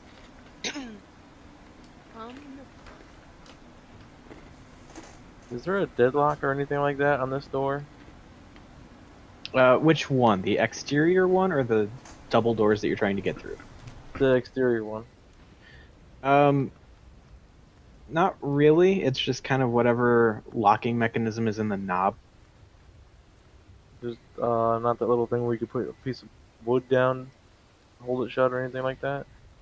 There is not. Ah. Well, if we can't hold it shut, then we should probably just leave. How far did those creatures look from where we were? They were kind of scattered about the vineyard, but the closest were probably 50, 60 feet off. We're gonna have to be quick if we go. Let's go try the loading bay next. Or just walk out and wait for them in the open.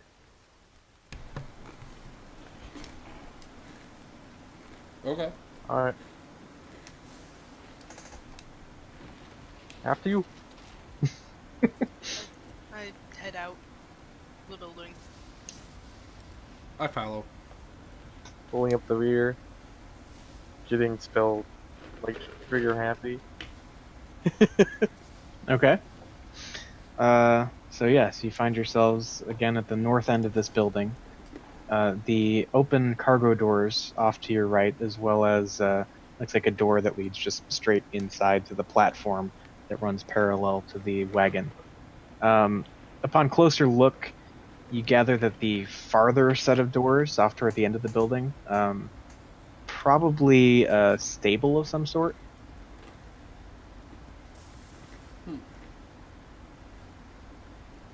Do the loading doors look like they lock? Let's see here. Yeah, you can see that it looks as though there are at least like metal braces on the interior so that they could be barred if someone were so inclined. Fine. So I'll point that out.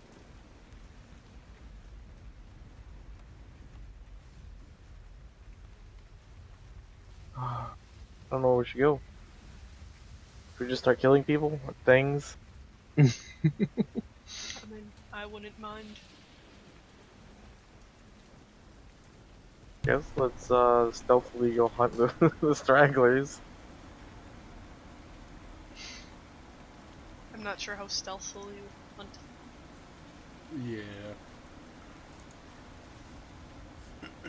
Yeah. Sneak around with a darkness spell on. Oh, I guess. And at this point, as you're having the discussion, you can see that there are probably upwards of 24 of these shapes converging on your location. Oh But- Jesus! Also, we can't see them, so. Uh, Ron cast fairy fire on himself. Then both of you just stick close to me, and then I'll guide us out.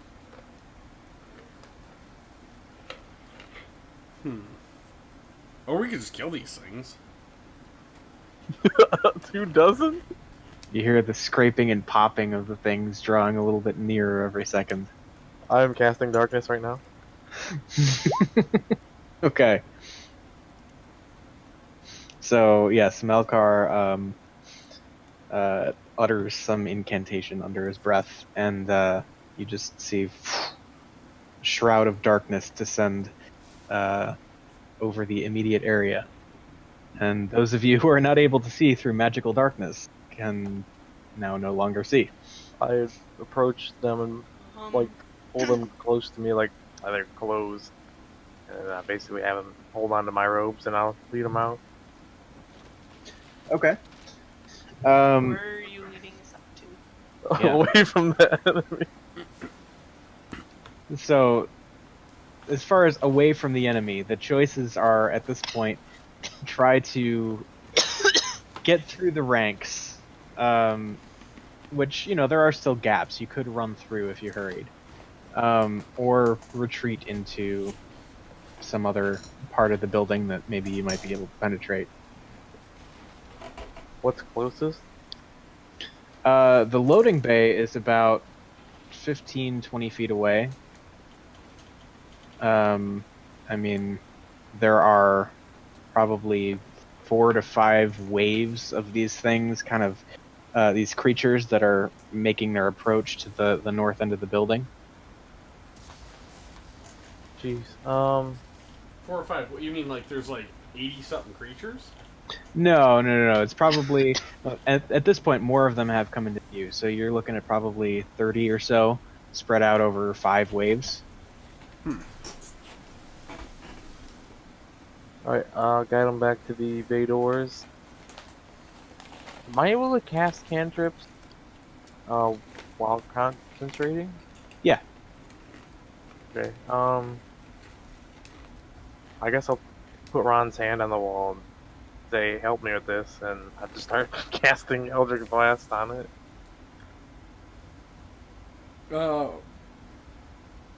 I message him and say, what are we doing? Blasting open the door.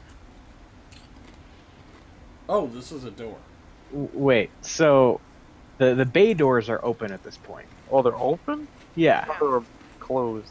No, the bay doors are open, and you can see, looking in, that they do have the metal braces affixed to the interior, so Oh, you'd probably be okay. able to bar them.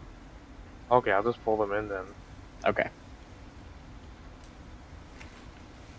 So, yeah, Malkar promptly guides you, 15-20 feet into the bay doors. Not that you would see any of this, but you gather that you're inside now. You feel some sort of, at least heavily compressed flooring beneath you.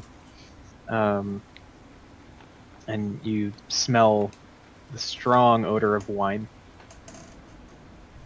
Do I see any enemies or beings of any sort in this room? Let's see. Go ahead and make a perception check.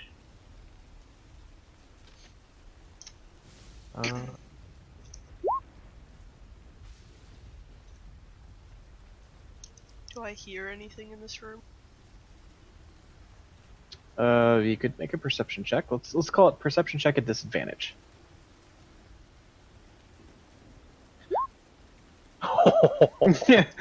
All right. Because So you moved me from a nat 20 to a nat 19, Eric.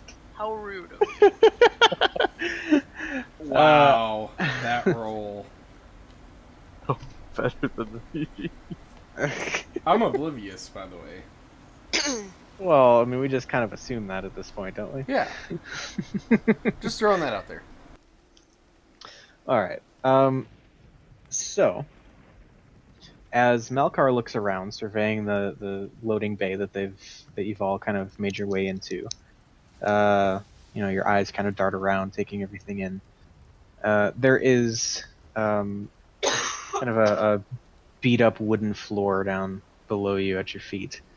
Number of barrels kind of stacked, a few of them on the wagon, a few of them visibly standing at the ledge of the platform that appears to be up on the second floor, where they load the barrels in with the crane that you can see.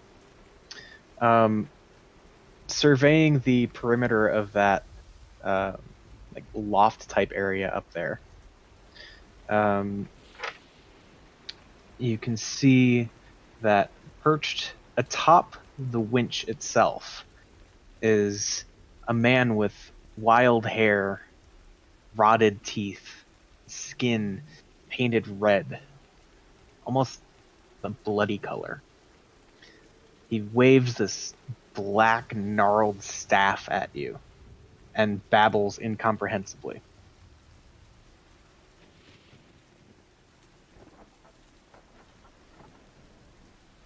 I'm assuming I hear the babble that's incomprehensible. You hear the incomprehensible babble. Yeah. Is it like in Druidic or? It's not any form of Druidic you've heard.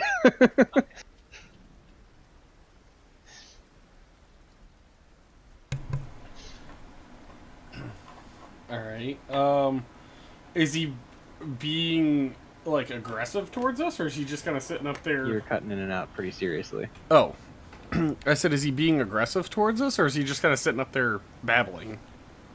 He's like baring his nasty yellow rotted teeth and like kind of shaking the staff at you while he's, you know, again just babbling gibberish. Certainly doesn't seem friendly, but he's not openly attacking you at this point either. How far away is he from me? Well, first of all, you can't see him. Oh. But by the sound of it, probably in the 15 to 25 foot range, accounting for the vertical part. Okay, I grab Melkar and say, Melkar, what is that noise? Do I hear anything else, or?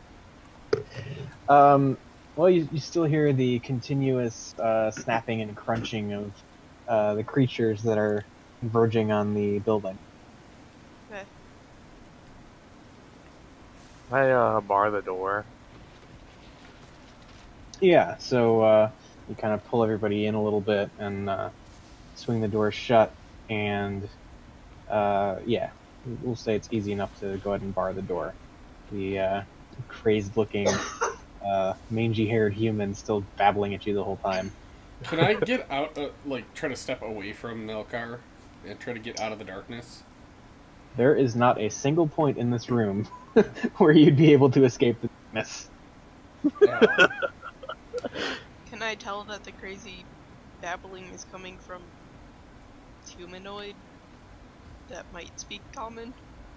I message Melkar and say, can you drop the darkness so I can see what this is? Hang on. I'll figure it out. I want to look up at that thing and telepathically say, what's your babbling about? There is no response. What? I say hello. In common? Yep. Okay. Is Druidic just a written language? No, it's a verbal language as well. Okay. And actually, go ahead and make an intelligence check. Okay, never mind. Can I say hello in every language I know? Sure. Okay. He continues frantically babbling at you. Wait, does he not understand the language? Because if a creature is intelligent enough to understand a language, it's supposed to be able to understand what I'm saying. But that doesn't mean he's going to reply to you now, does it? I say, once again, Melkar, drop the darkness so I can see what we're up against. Hang on. At this point, hearing multiple voices kind of erupting from the darkness, and we will get to that in just a second, Malkar. The mangy-looking person does begin to speak this twisted, guttural, almost archaic-sounding dialect of Druidic, which Yoan understands to say, "Nature bows to my every whim, for I have the vampire's staff."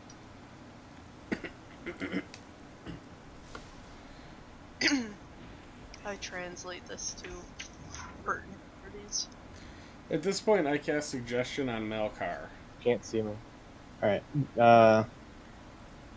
first, Malkar makes an attack. Mr. Character sheet.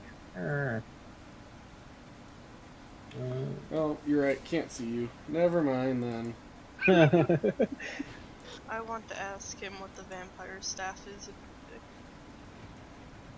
Okay. First,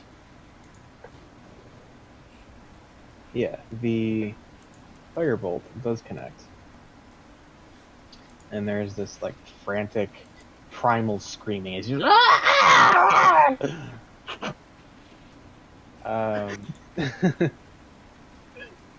See. So that is going to be that much damage. Okay. So, upon that happening, Yoan starts trying to talk, and at this point we're going to have to roll initiative because there's just so much shit going on. So, let me get this whole thing more or less situated here. So, I will say, at this point, I'm going to cast this on Malkar. Because he has blinded me, and he won't drop the blindness. So he's I don't irritated want me him enough. to see us.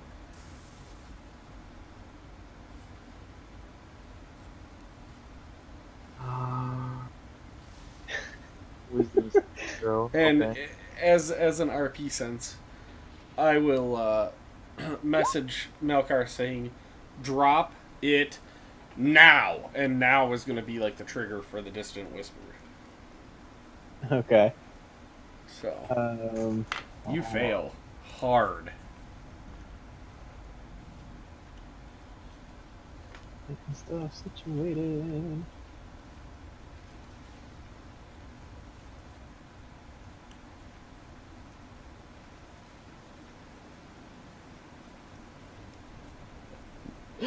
Oh, I have to run away. Yep. Okay, won't we need more cover That'll for be you? interesting. I have to run out the door. Well, no, you just Alright. must immediately use your reaction, if available, to move as far away from me. Yeah, his reaction. Available. Yeah, it's true. Farthest path would be leaving the room. Well, but that might be dangerous. Is that considered dangerous ground? Because there are potentially things to kill you out there. I got my There's gun. always that. Lose it. Would I lose my concentration spell from being hit by that? 1 second. Alright, sorry. Oh yeah, you're rolling initiative for like a few dozen things, aren't you? Not so much that as setting up the map, because, like, you know, you can't really predict exactly how everything's gonna go. Oh, So sorry. I gotta, like, well, no, it's, you know, that's the nature of the game, but, you know, I just gotta set up the whole thing kind of on the fly.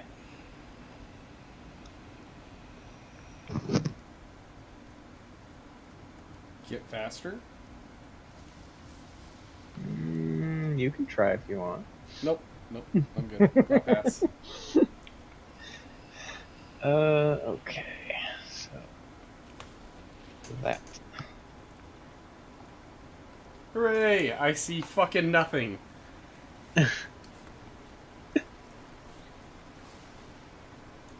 Rip. Indeed. Also, I actually have to, like, make you a thing. Why you no work? I'm not even a thing. I am not, though.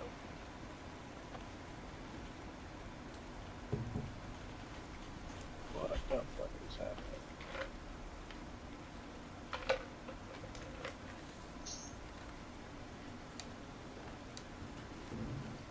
Okay. That.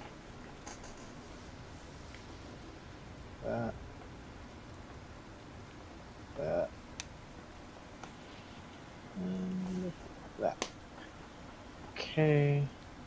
And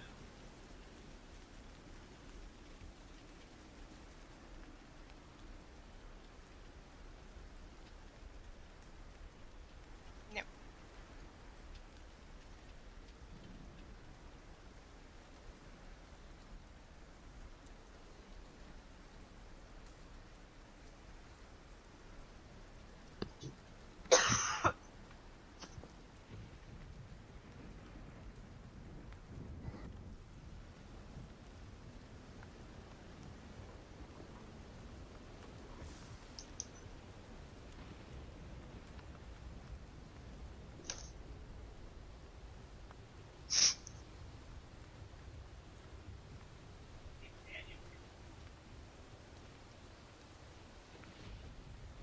I rolled a 13.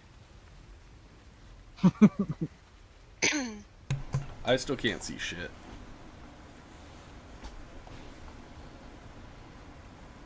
Oh, Good. Nope.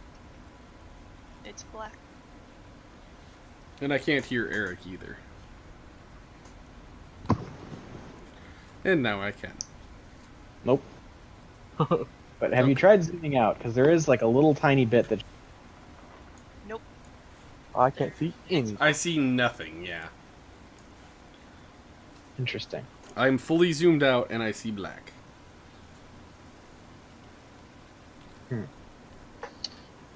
Okay. Well, this is turning into a clusterfuck pretty quickly. I'm sorry. Damn it, Brown! Alright. Well, guess I'm gonna put together initiative. Everybody, roll your shit. Oh, I'm rolling initiative. Yeah. Right. 13. Don't I have to, like... What's your deck? Smell car? 14. Ah! Was yours 15? Yeah. How do you do it so it gets added, or do you just roll and it works? Just go to your character sheet right next to armor class, click initiative. Okay.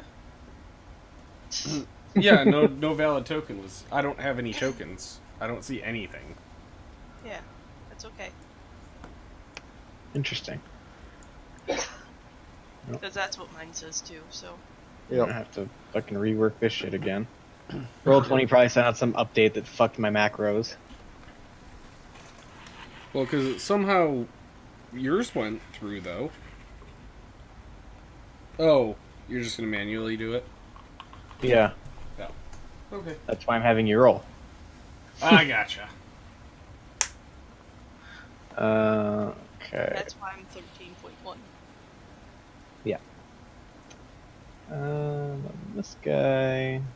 Roll the freaking nat 19.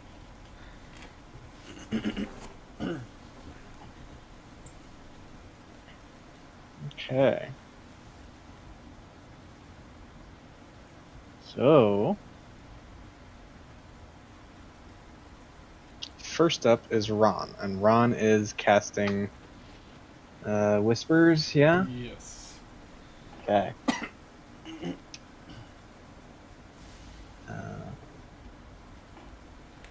Okay. So Malkar's already attacked him, right? Yes, Malkar has attacked the druid, and it was hit with a firebolt and screamed.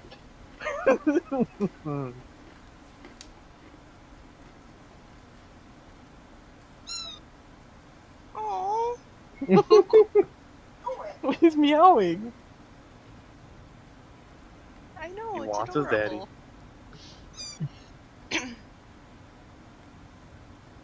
Alright. So, yeah, Whispers is a thing. And, oh yeah, you already rolled the save, so that's also a thing. Yep. Alright, so, Put my From- damage what was that, Brown? I was just really saying I put my damage into. Cool. So yeah, best Malkar can tell. Let's see the wording. As far as its speed allows away from an obviously dangerous turn. Okay. So, I'll let you choose. There is the barred bay door behind you. There is what looks to be a normal human-sized door that seems to exit parallel to the bay door. And there's also a door across the room that hangs slightly ajar and leads into a hallway that goes deeper into the... You must flee. Which way are you going? You said the door that's slightly ajar looks like it goes deeper into the building, like in a basement or something? Deeper in the sense of further into the interior. Oh. I'm gonna go further into the interior. Okay. And your movement is 30, yeah? Yeah. Okay, so you're just at the point of heading through the door. You haven't quite breached it yet. So can I finally look up and see this guy? What's the range on that darkness? 15 radius, I believe, so he should... half the room would be covered. Yeah. Yeah, so you can just barely... yeah, you see this guy with like crazy black hair and gnarly yellow teeth, kind of hanging off of the winch up top. It's Does just- he look like an evil druid to me? Do I know what an evil druid looks like? I mean, he certainly looks crazy. I don't know about evil per se, but doesn't look to be all there. Okay. You can take blame for that fire, mister.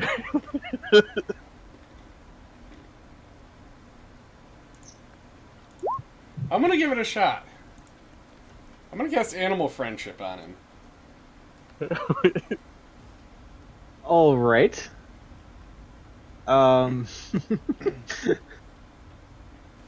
You can certainly try. He seems feral, and he seems like he's more of a beast than a human. So, I just would like to, let him know that I mean him no harm. Okay. So you cast your spell, and yeah, it does not seem to succeed. No? He just keeps like babbling at you. Okay, I'll just look up at him and say, sorry, I don't understand what you're saying, but... have fun. Don't hurt yourself, old man. And I'll walk out and follow towards Ron. Towards Ron, you are Ron. Or, Melkar. I'm Ron, yes. Can you see me? Well, I'm towards the He direction that sees you the went. darkness. Yeah, he sees the complete absence of light. So, I mean, I guess technically he doesn't see that, but he sees everything else. That's true. He sees the lack of something, if that were a thing you could Yeah. I mean, I would assume I see the darkness shift to the other side of the room and start going through the door. do. I mean, you don't see the door, but you see it's going that way. Yeah. Technically, you can't see the darkness. Actually. Staring into the void. But yes, I will just attempt to follow Melkar. Okay. Yeah. Anything else? I'm good. I send out my question about the staff, right? Okay. Specifically, what was your question? What is it, the staff of the vampire staff or something? The vampire stick. Okay. I want to ask what that is. Alright. I guess in the most archaic druid words I know. Alright. Yeah, you think you're able to kind of get the point across at least. It just he continues babbling. I mean, it's not really his turn yet, so he's not going to respond. But there's at least a glimmer of maybe recognition in his crazed, bulging eyes. Anything else? I'll hold the rest of my turn until you respond. Okay. So, Melkar, what are you doing? Hmm.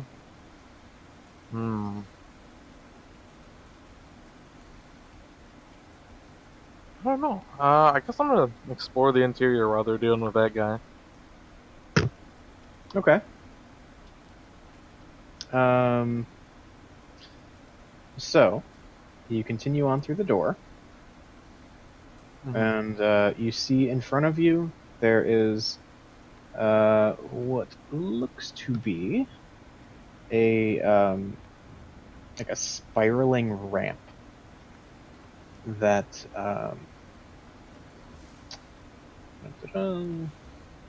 appears to go. By spiraling ramp, do you mean like the wheelchair accessible ones that do the whatchamacallit, switchback? Or like a car parking lot one? Pretty much like the second thing. Okay. It looks as though there is the ability to go both upstairs and downstairs along this ramp that effectively serves as a spiral staircase. Also to your right, there is a pair of slightly open double doors, beyond which you can see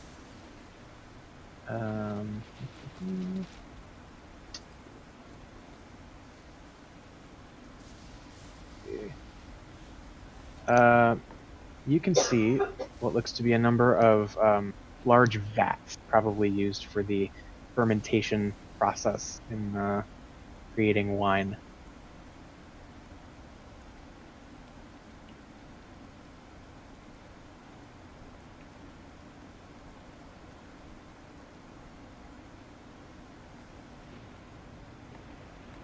Is he saying something?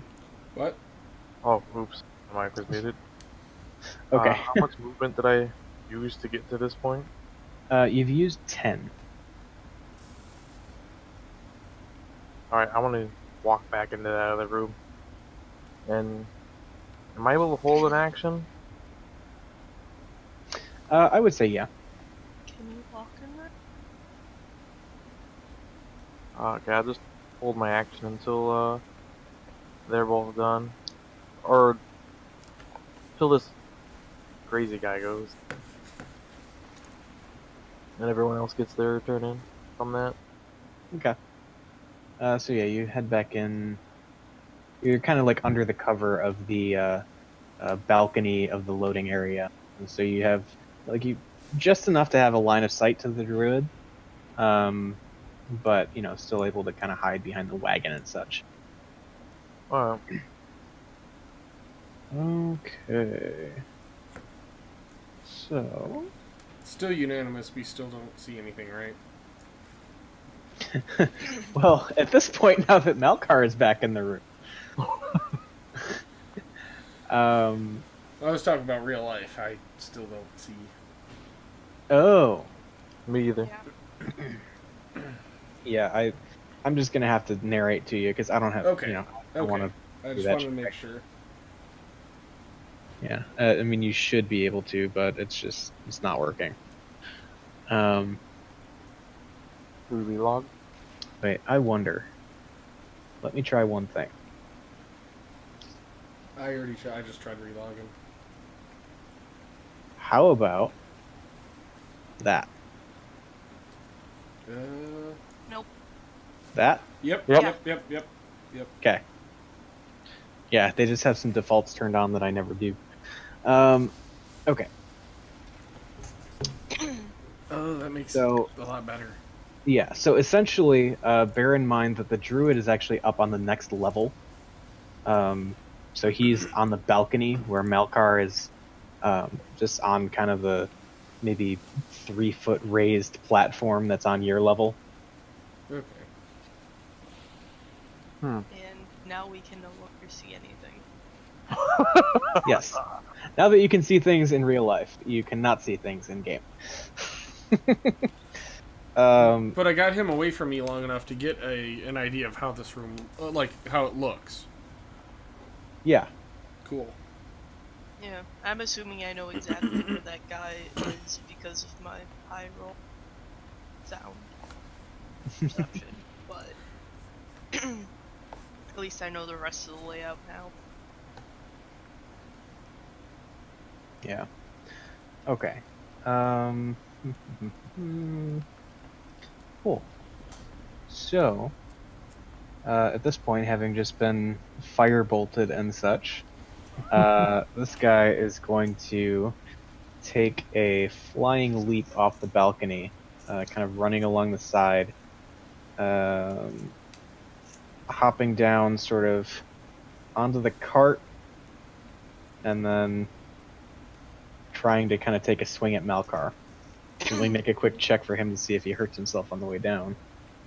You can see through magical darkness? He cannot, but he has a vague idea of where, so he'll be swinging at disadvantage. Oh, you heard me walking? Yeah. But it's going to be a disadvantage, and he probably won't make contact, to be honest. But he doesn't answer me. He does not. Rude. Rolls double nat 20s. Alright. Not quite. That's a nat 6. So, yeah. What's your AC? 13? Well, I will verify, but he should not hit.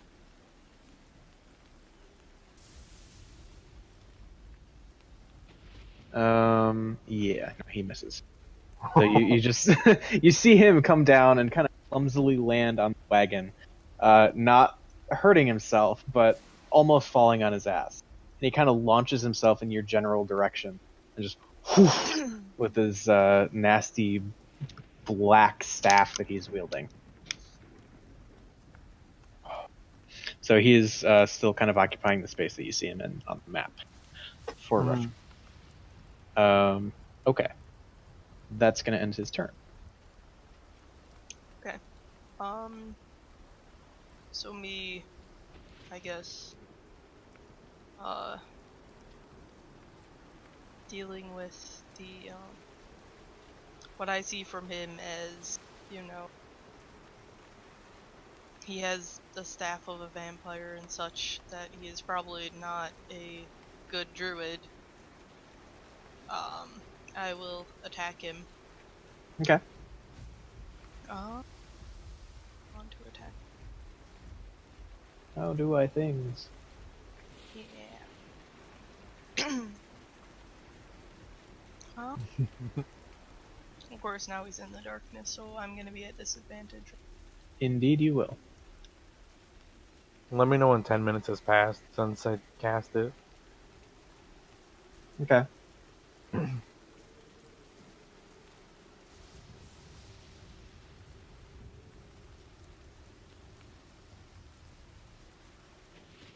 I'm gonna cast this.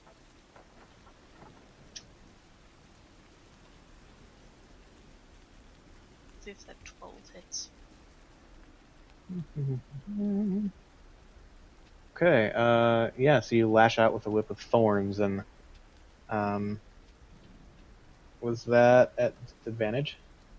Oh no. There. So yes, it was indeed at disadvantage. Yeah.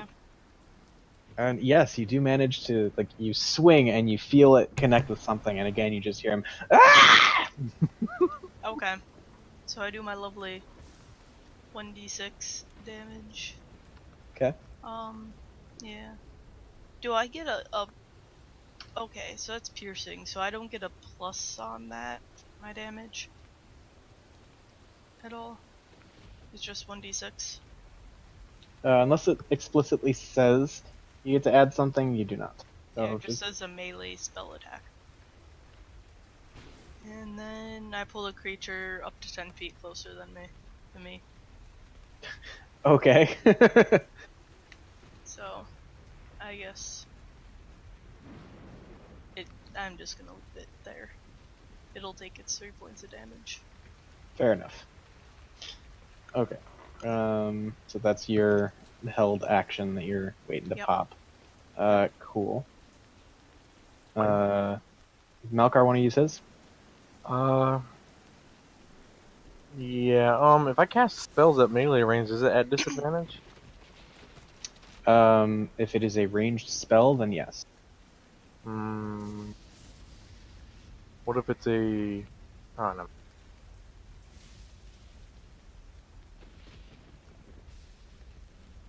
Well, if you don't roll an attack roll for it, then you can't have it at disadvantage.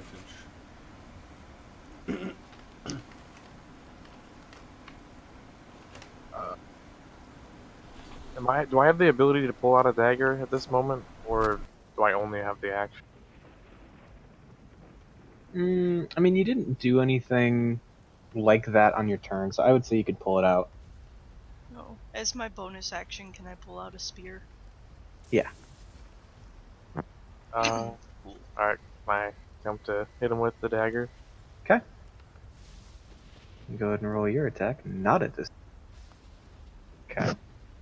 Yeah, so that hits, and again, you just kind of slash into this feral-looking human, and he again just shrieks out in pain.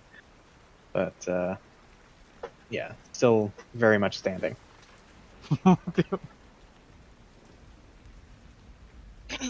All right. So now, finally, we will keep proceeding through initiative. Ron, what are you doing? I hear him scream again, and I say, "Oh, are we hitting the old guy?" Okay, and I'll just say, "Hey, old guy, you're so crazy. I bet you fell off fell flat on your face. I don't know." I'm just gonna viciously mock him. Okay. That is a Viz save, which he succeeds on. Oh, of course he does. You look like you could be the pretend villain in Home Alone. Yep.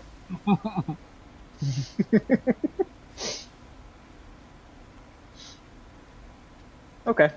Anything else you'd like to do? No. Nope, I'm good. I think I hit him, so I'm good with that. Okay. Because I can't see, so. Cool. Yoan, what you doing? That's psychic damage, so it's not like you could see anyways. Right. I am gonna try and stab him with my spear. Okay. Two-handed. Oh. That's upsetting. You shall certainly try, but you attempt to just kind of jab your spear in the general direction that you heard the last scream come from, and the spear kind of awkwardly stops, and you feel you may have actually snagged it in the spokes of a wagon wheel. That's unfortunate. Can I take my bonus action to try and pull it out? Sure. Just roll a d20. Like sleight of hand?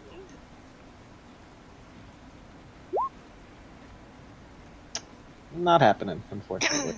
Pretty badly wedged in there.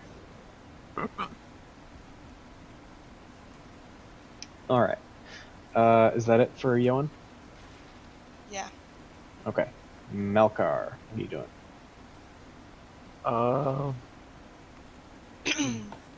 Am I able to stand like right underneath one space down below that guy?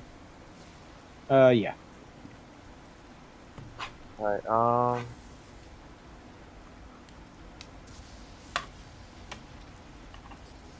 I guess I'll move to that spot. Okay. I'll hit the guy with the dagger again, Mm-hmm. or attempt to.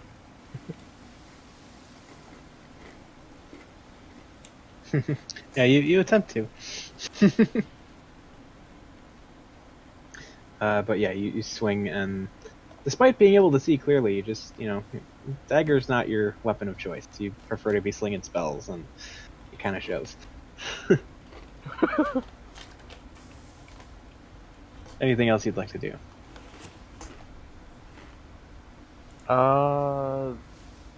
No.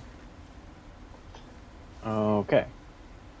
So at this point, the druid mutters something under his breath, and you see his skin begin to turn a bit darker, maybe a bit almost wooden looking. At which point he just takes off running for the door next to Ron. So, anyone who would like to make an attack of opportunity may do so, bearing in mind that some of you are blind, so advantage.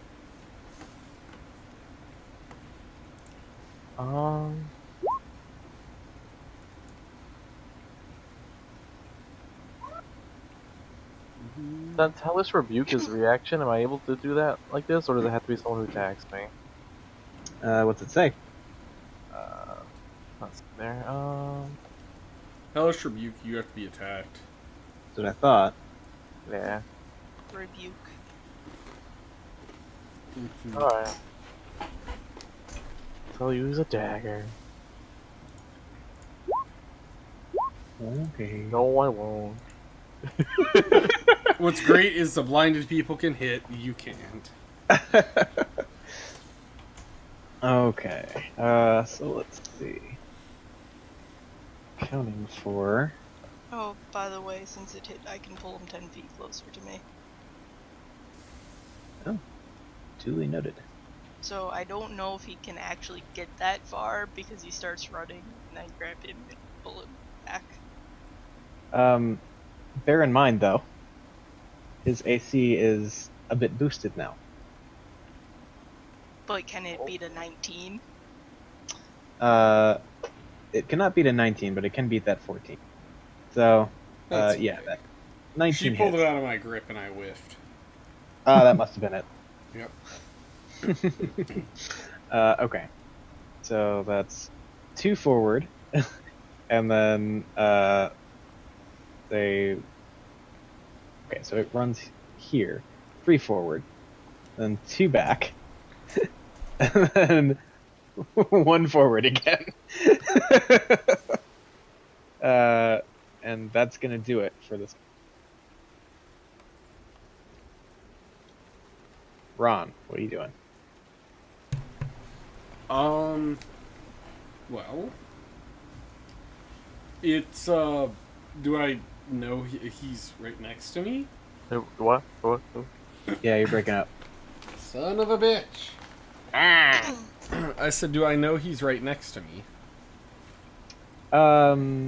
Make a perception check at disadvantage. Well, it's already a disadvantage. You have no fucking idea where he is. I mean, do you even know that he took off running? In fact, it's kind of weird because you could have sworn you heard him run by, and then you heard more footsteps starting to run by you. So maybe your friends are trying to follow?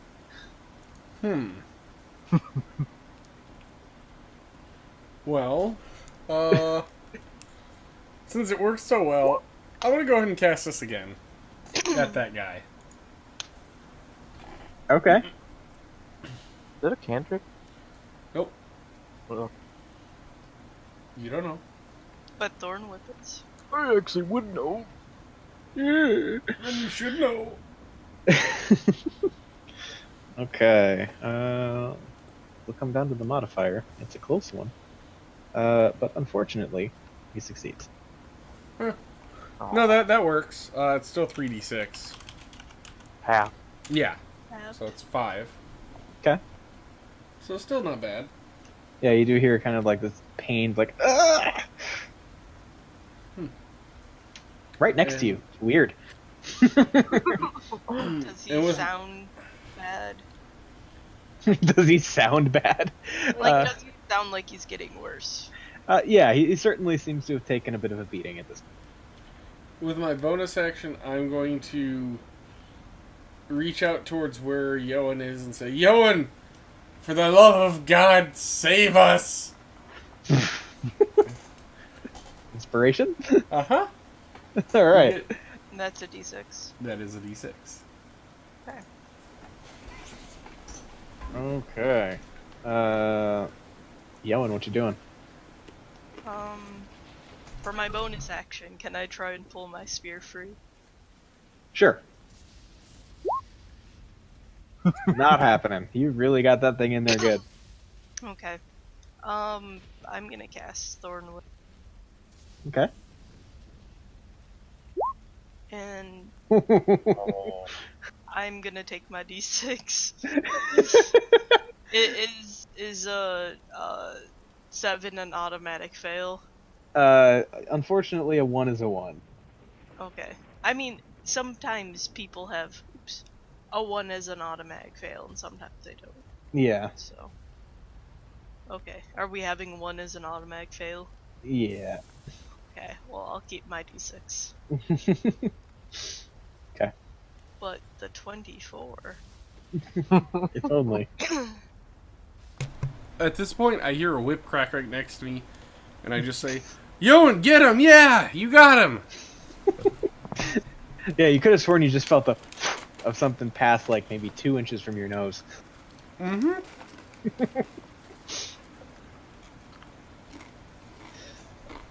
Alright, is that it for Yoan? Yeah. Okay. Malkar.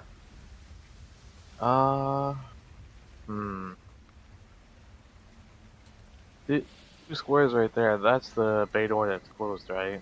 Yeah, it is currently closed. He's making for a door in front of him. He can see through the darkness? No. But he is quite familiar with the terrain at this point. Alright.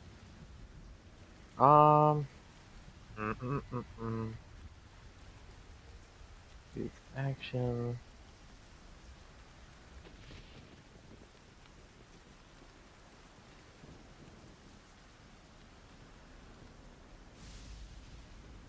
Alright, I know I'm not gonna do damage for this, but I'm going to cast Thaumaturgy on the door and shut it.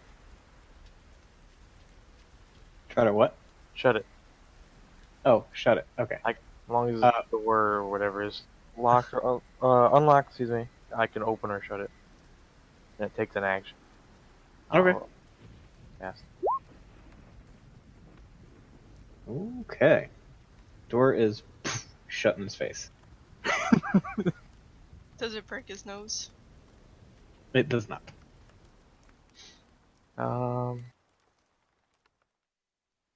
I guess as bonus action, I'm going to cast. Come on, I want to do that. Shillelagh, and it dissipates the darkness. Okay. Or says duration of a minute. That actually count? No, it does not dissipate the darkness. Oh, I should have did that before. Okay.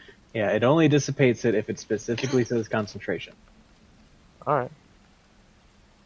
And I guess I'll just move on up, and that'll be the end of my turn. Okay. Cool. So at that point, the druid is going to look a bit frazzled and try to open the door again and take off. And that's going to be more opportunity attacks. Do it.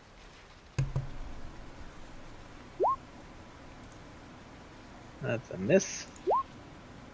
That's a miss. Ooh! That's a hit. As he turns Swish, around, swish, bong! reaches for the door, Malkar's staff just comes down, thumps him square in the back of the head, knocking him to the ground. And he is not moving. Yeah. His black staff just kind of rattles across the floor, kind of halfway sticking out the doorway. Are we still in initiative? If there's any reason to be. I look at where I think Malkar is and say, drop the damn darkness! 1 second, let me bring his body back into the door. As an aside, the snapping and crackling of creatures outside has gotten quite loud. And Malkar, being that the door is, well, at least cracked, you can see some movement, maybe 10, 15 feet out from the door. I thought we barred the door. There's a little door right next to it. Yeah, so there's the bay door, which is barred, and then there's the door that the druid was trying to run out of straight ahead of him. Oh, okay. I want to quickly, close it. yeah, I want to quickly pull in him and the staff, and then close the door. Is the door locked? Yes, you can lock. Okay. Did you lock the door? Yeah, if I can. Alright. So for the time being, I would say we can drop initiative.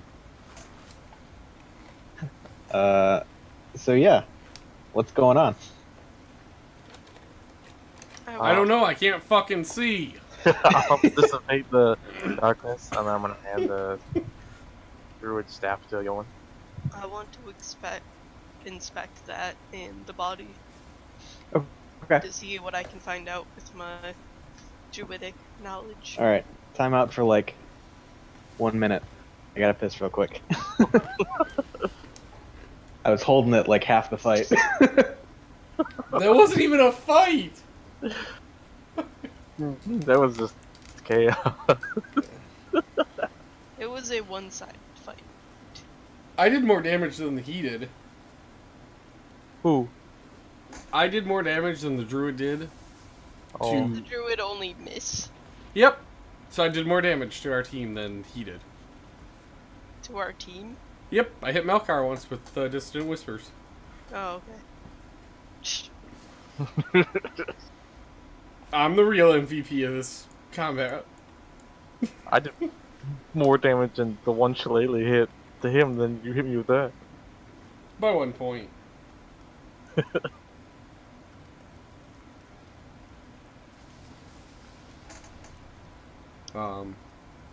You can always hand the staff to me. I do have identify. I do as well. Do you have the spell slot available for it right now? Oh. Yeah. Alright.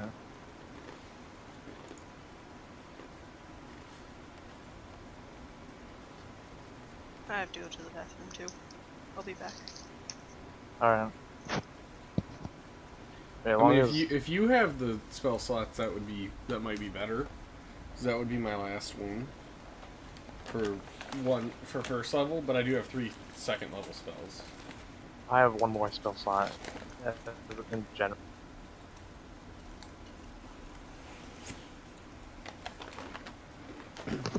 Alright, any business we can get done while Becca is unavailable?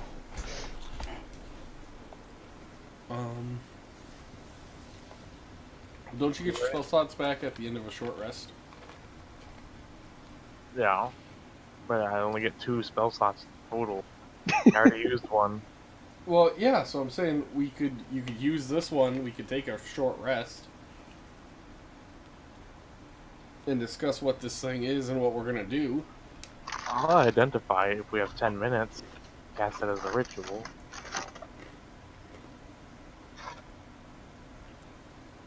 Oh, you can identify over 10 minutes as a ritual? Yeah.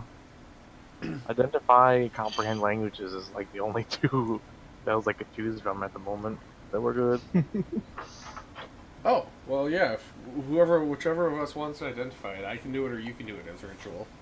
That's what I was asking. Like, if we're in immediate danger, then you should do it. Otherwise, if we have the time, I'll do it. Yeah, I mean, does it appear we're going to be in immediate danger? I mean, there are plant creatures converging on the building. They plan on breaking in and attacking you or what, but they're coming. Guy dead, or he's just getting knocked out? There's a pretty nasty pool of blood forming around his head. You gather, if he's not dead already, he's very much Can I smack him again with the shillelagh just to make sure? Sure. Does it auto crit since he's on the ground prone? Yeah, I mean, shit, if you missed, you could just swing again, and it's not like he'd do anything about it. So, yeah, you crack him again for good measure, and yeah, no, he is quite dead.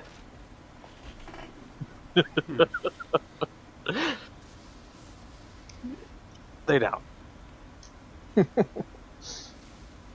Okay. Are we still in the darkness? No, he dropped it. Okay. Why did you just hit him again? Make sure he's dead. Okay. Hey, Becca. Yeah. Ice cream? Yes. I was Yes. gonna ask you. Once there was a break in the conversation. Oh, the cookies and cream one. Yeah, that's what I'm having. I need to pick up some ice cream. So in that picture, like our map, barrels in that cart, is that like an actual thing? Yeah, there are barrels stacked on the back of the wagon. Do I glean anything from in druidic in nature from him Athen? It's made of wood. So yeah, as you've picked it up and been kind of handling it a bit, anyone who has actually touched it knows that it's like, it doesn't feel right. It's like spongy almost. And there's this kind of faint grayish, almost like smoke that just kind of emanates from the staff. I hand it back to Malkar and ask him if he knows anything about the staff. Don't at the moment, but I could find out. Why don't you two stack some of the barrels in front of the door and make sure we're not interrupted? It's gonna take 10 minutes. Yeah, I'll start stacking. I'll take some barrels and put them at the door. Okay. I'm digging in my pockets to give Ron give Melkar the pearl that I don't had need for my identify. Yep. I don't need it at the casting of the ritual. You still need no, it as still a need it. component. Ritual or codes doesn't it ignore the components. Plus, I have the No. It arcane. ignores the spell slot needed. Yeah.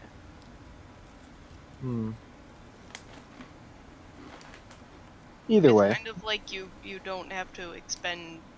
You can like conserve your spell energy so that it doesn't, wear out your spell, your magic amount kind of thing. Yeah, I just gave you the pearl so you didn't have to have one as well. Alright. Yeah.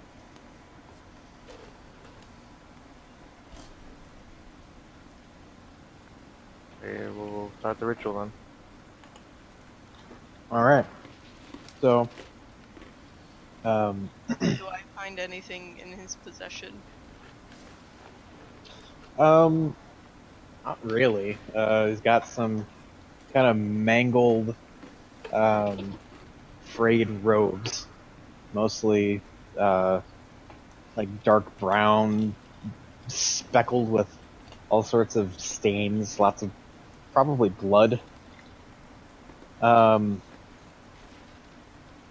that, he doesn't really appear to have anything in his possession. Okay. Well, he wasn't going to be casting too many spells.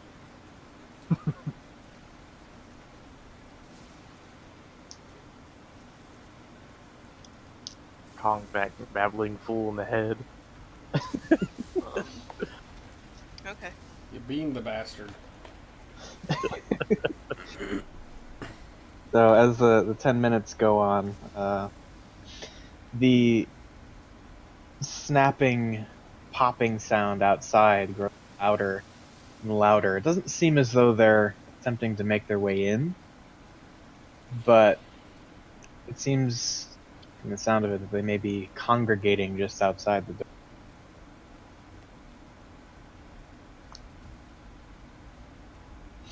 Okay. But yeah, you're able to continue with your ritual in relative peace. Not so much quiet, but peace. And after the 10 minutes are up,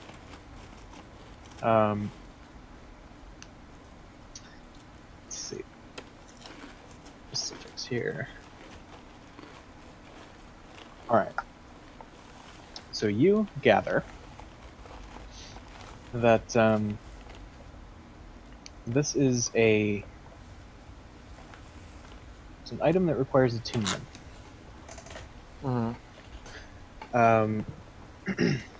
And it has a couple of unique properties to it.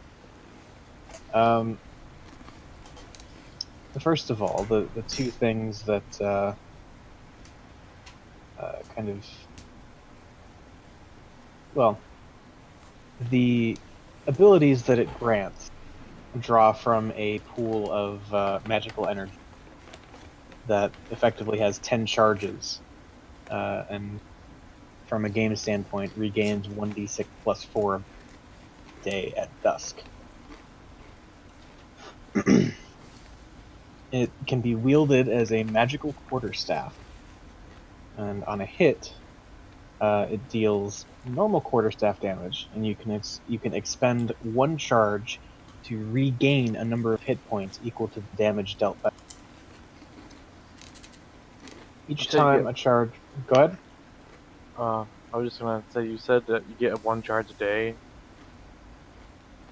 at dusk, or It holds up to 10 charges, and regains 1d6 plus 4 of the charges every day at dusk. oh,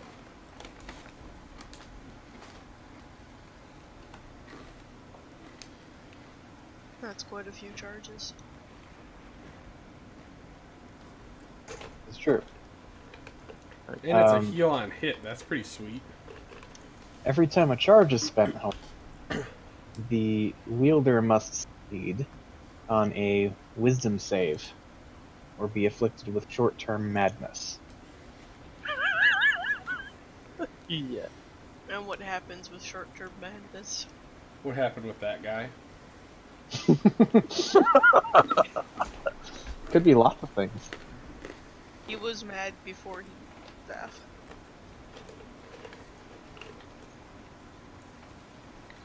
Okay.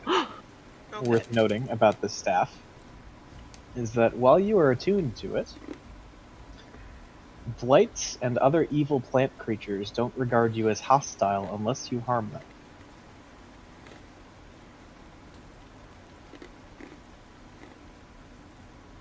Doing the ritual, spending that 10 minutes with it, does that count towards attunement? Or is that a separate timer? No, that was you focusing on casting. To attune Okay. is something you need to kind of sync up your essence with it, in a sense. And you only have the potential of getting the madness if you use it, not just attuning to it. From what you gather, yeah. Okay.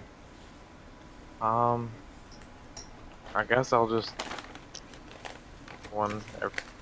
all that information, and I'll say whoever wants it, careful on using it. You'll potentially go mad if you're not strong enough. But I have the fortitude of a sailor. Is it a wisdom saving throw? Yeah. It is indeed. I think I should have it. What's the DC on it? Well, I suppose you would learn this from Identify. It's a DC 12 save. I should have it.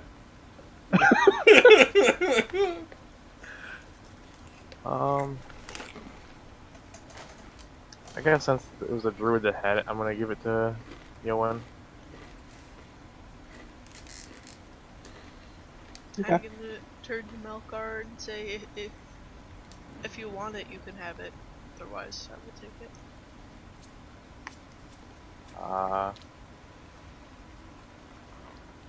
Nah, you can have it. Okay. Although it would be a fun toy.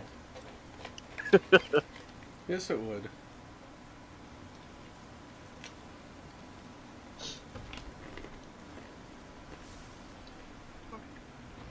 So I just need to roll a 7 or higher to save myself. Yeah. Oh, Do during I this need- point, I need to roll higher than the DC, right? Not tied it. You need to meet the DC. Okay.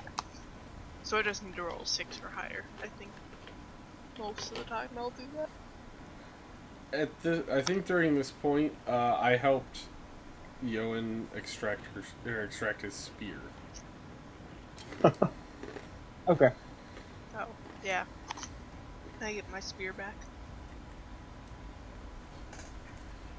Yeah, I would say you're able to make that happen in 10 minutes. You should Cool. use that staff to get out of here safely. Well, at least for me. But first I need to attune to it, so... Guess let's explore the rest of this building since we're kind of stuck.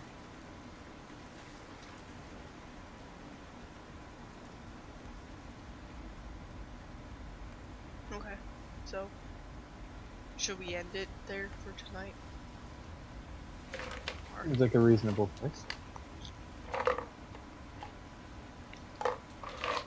One down, 2 to go. I was hoping that guy was controlling those things with that staff, but nah, they're somewhat friendly to him because of the staff.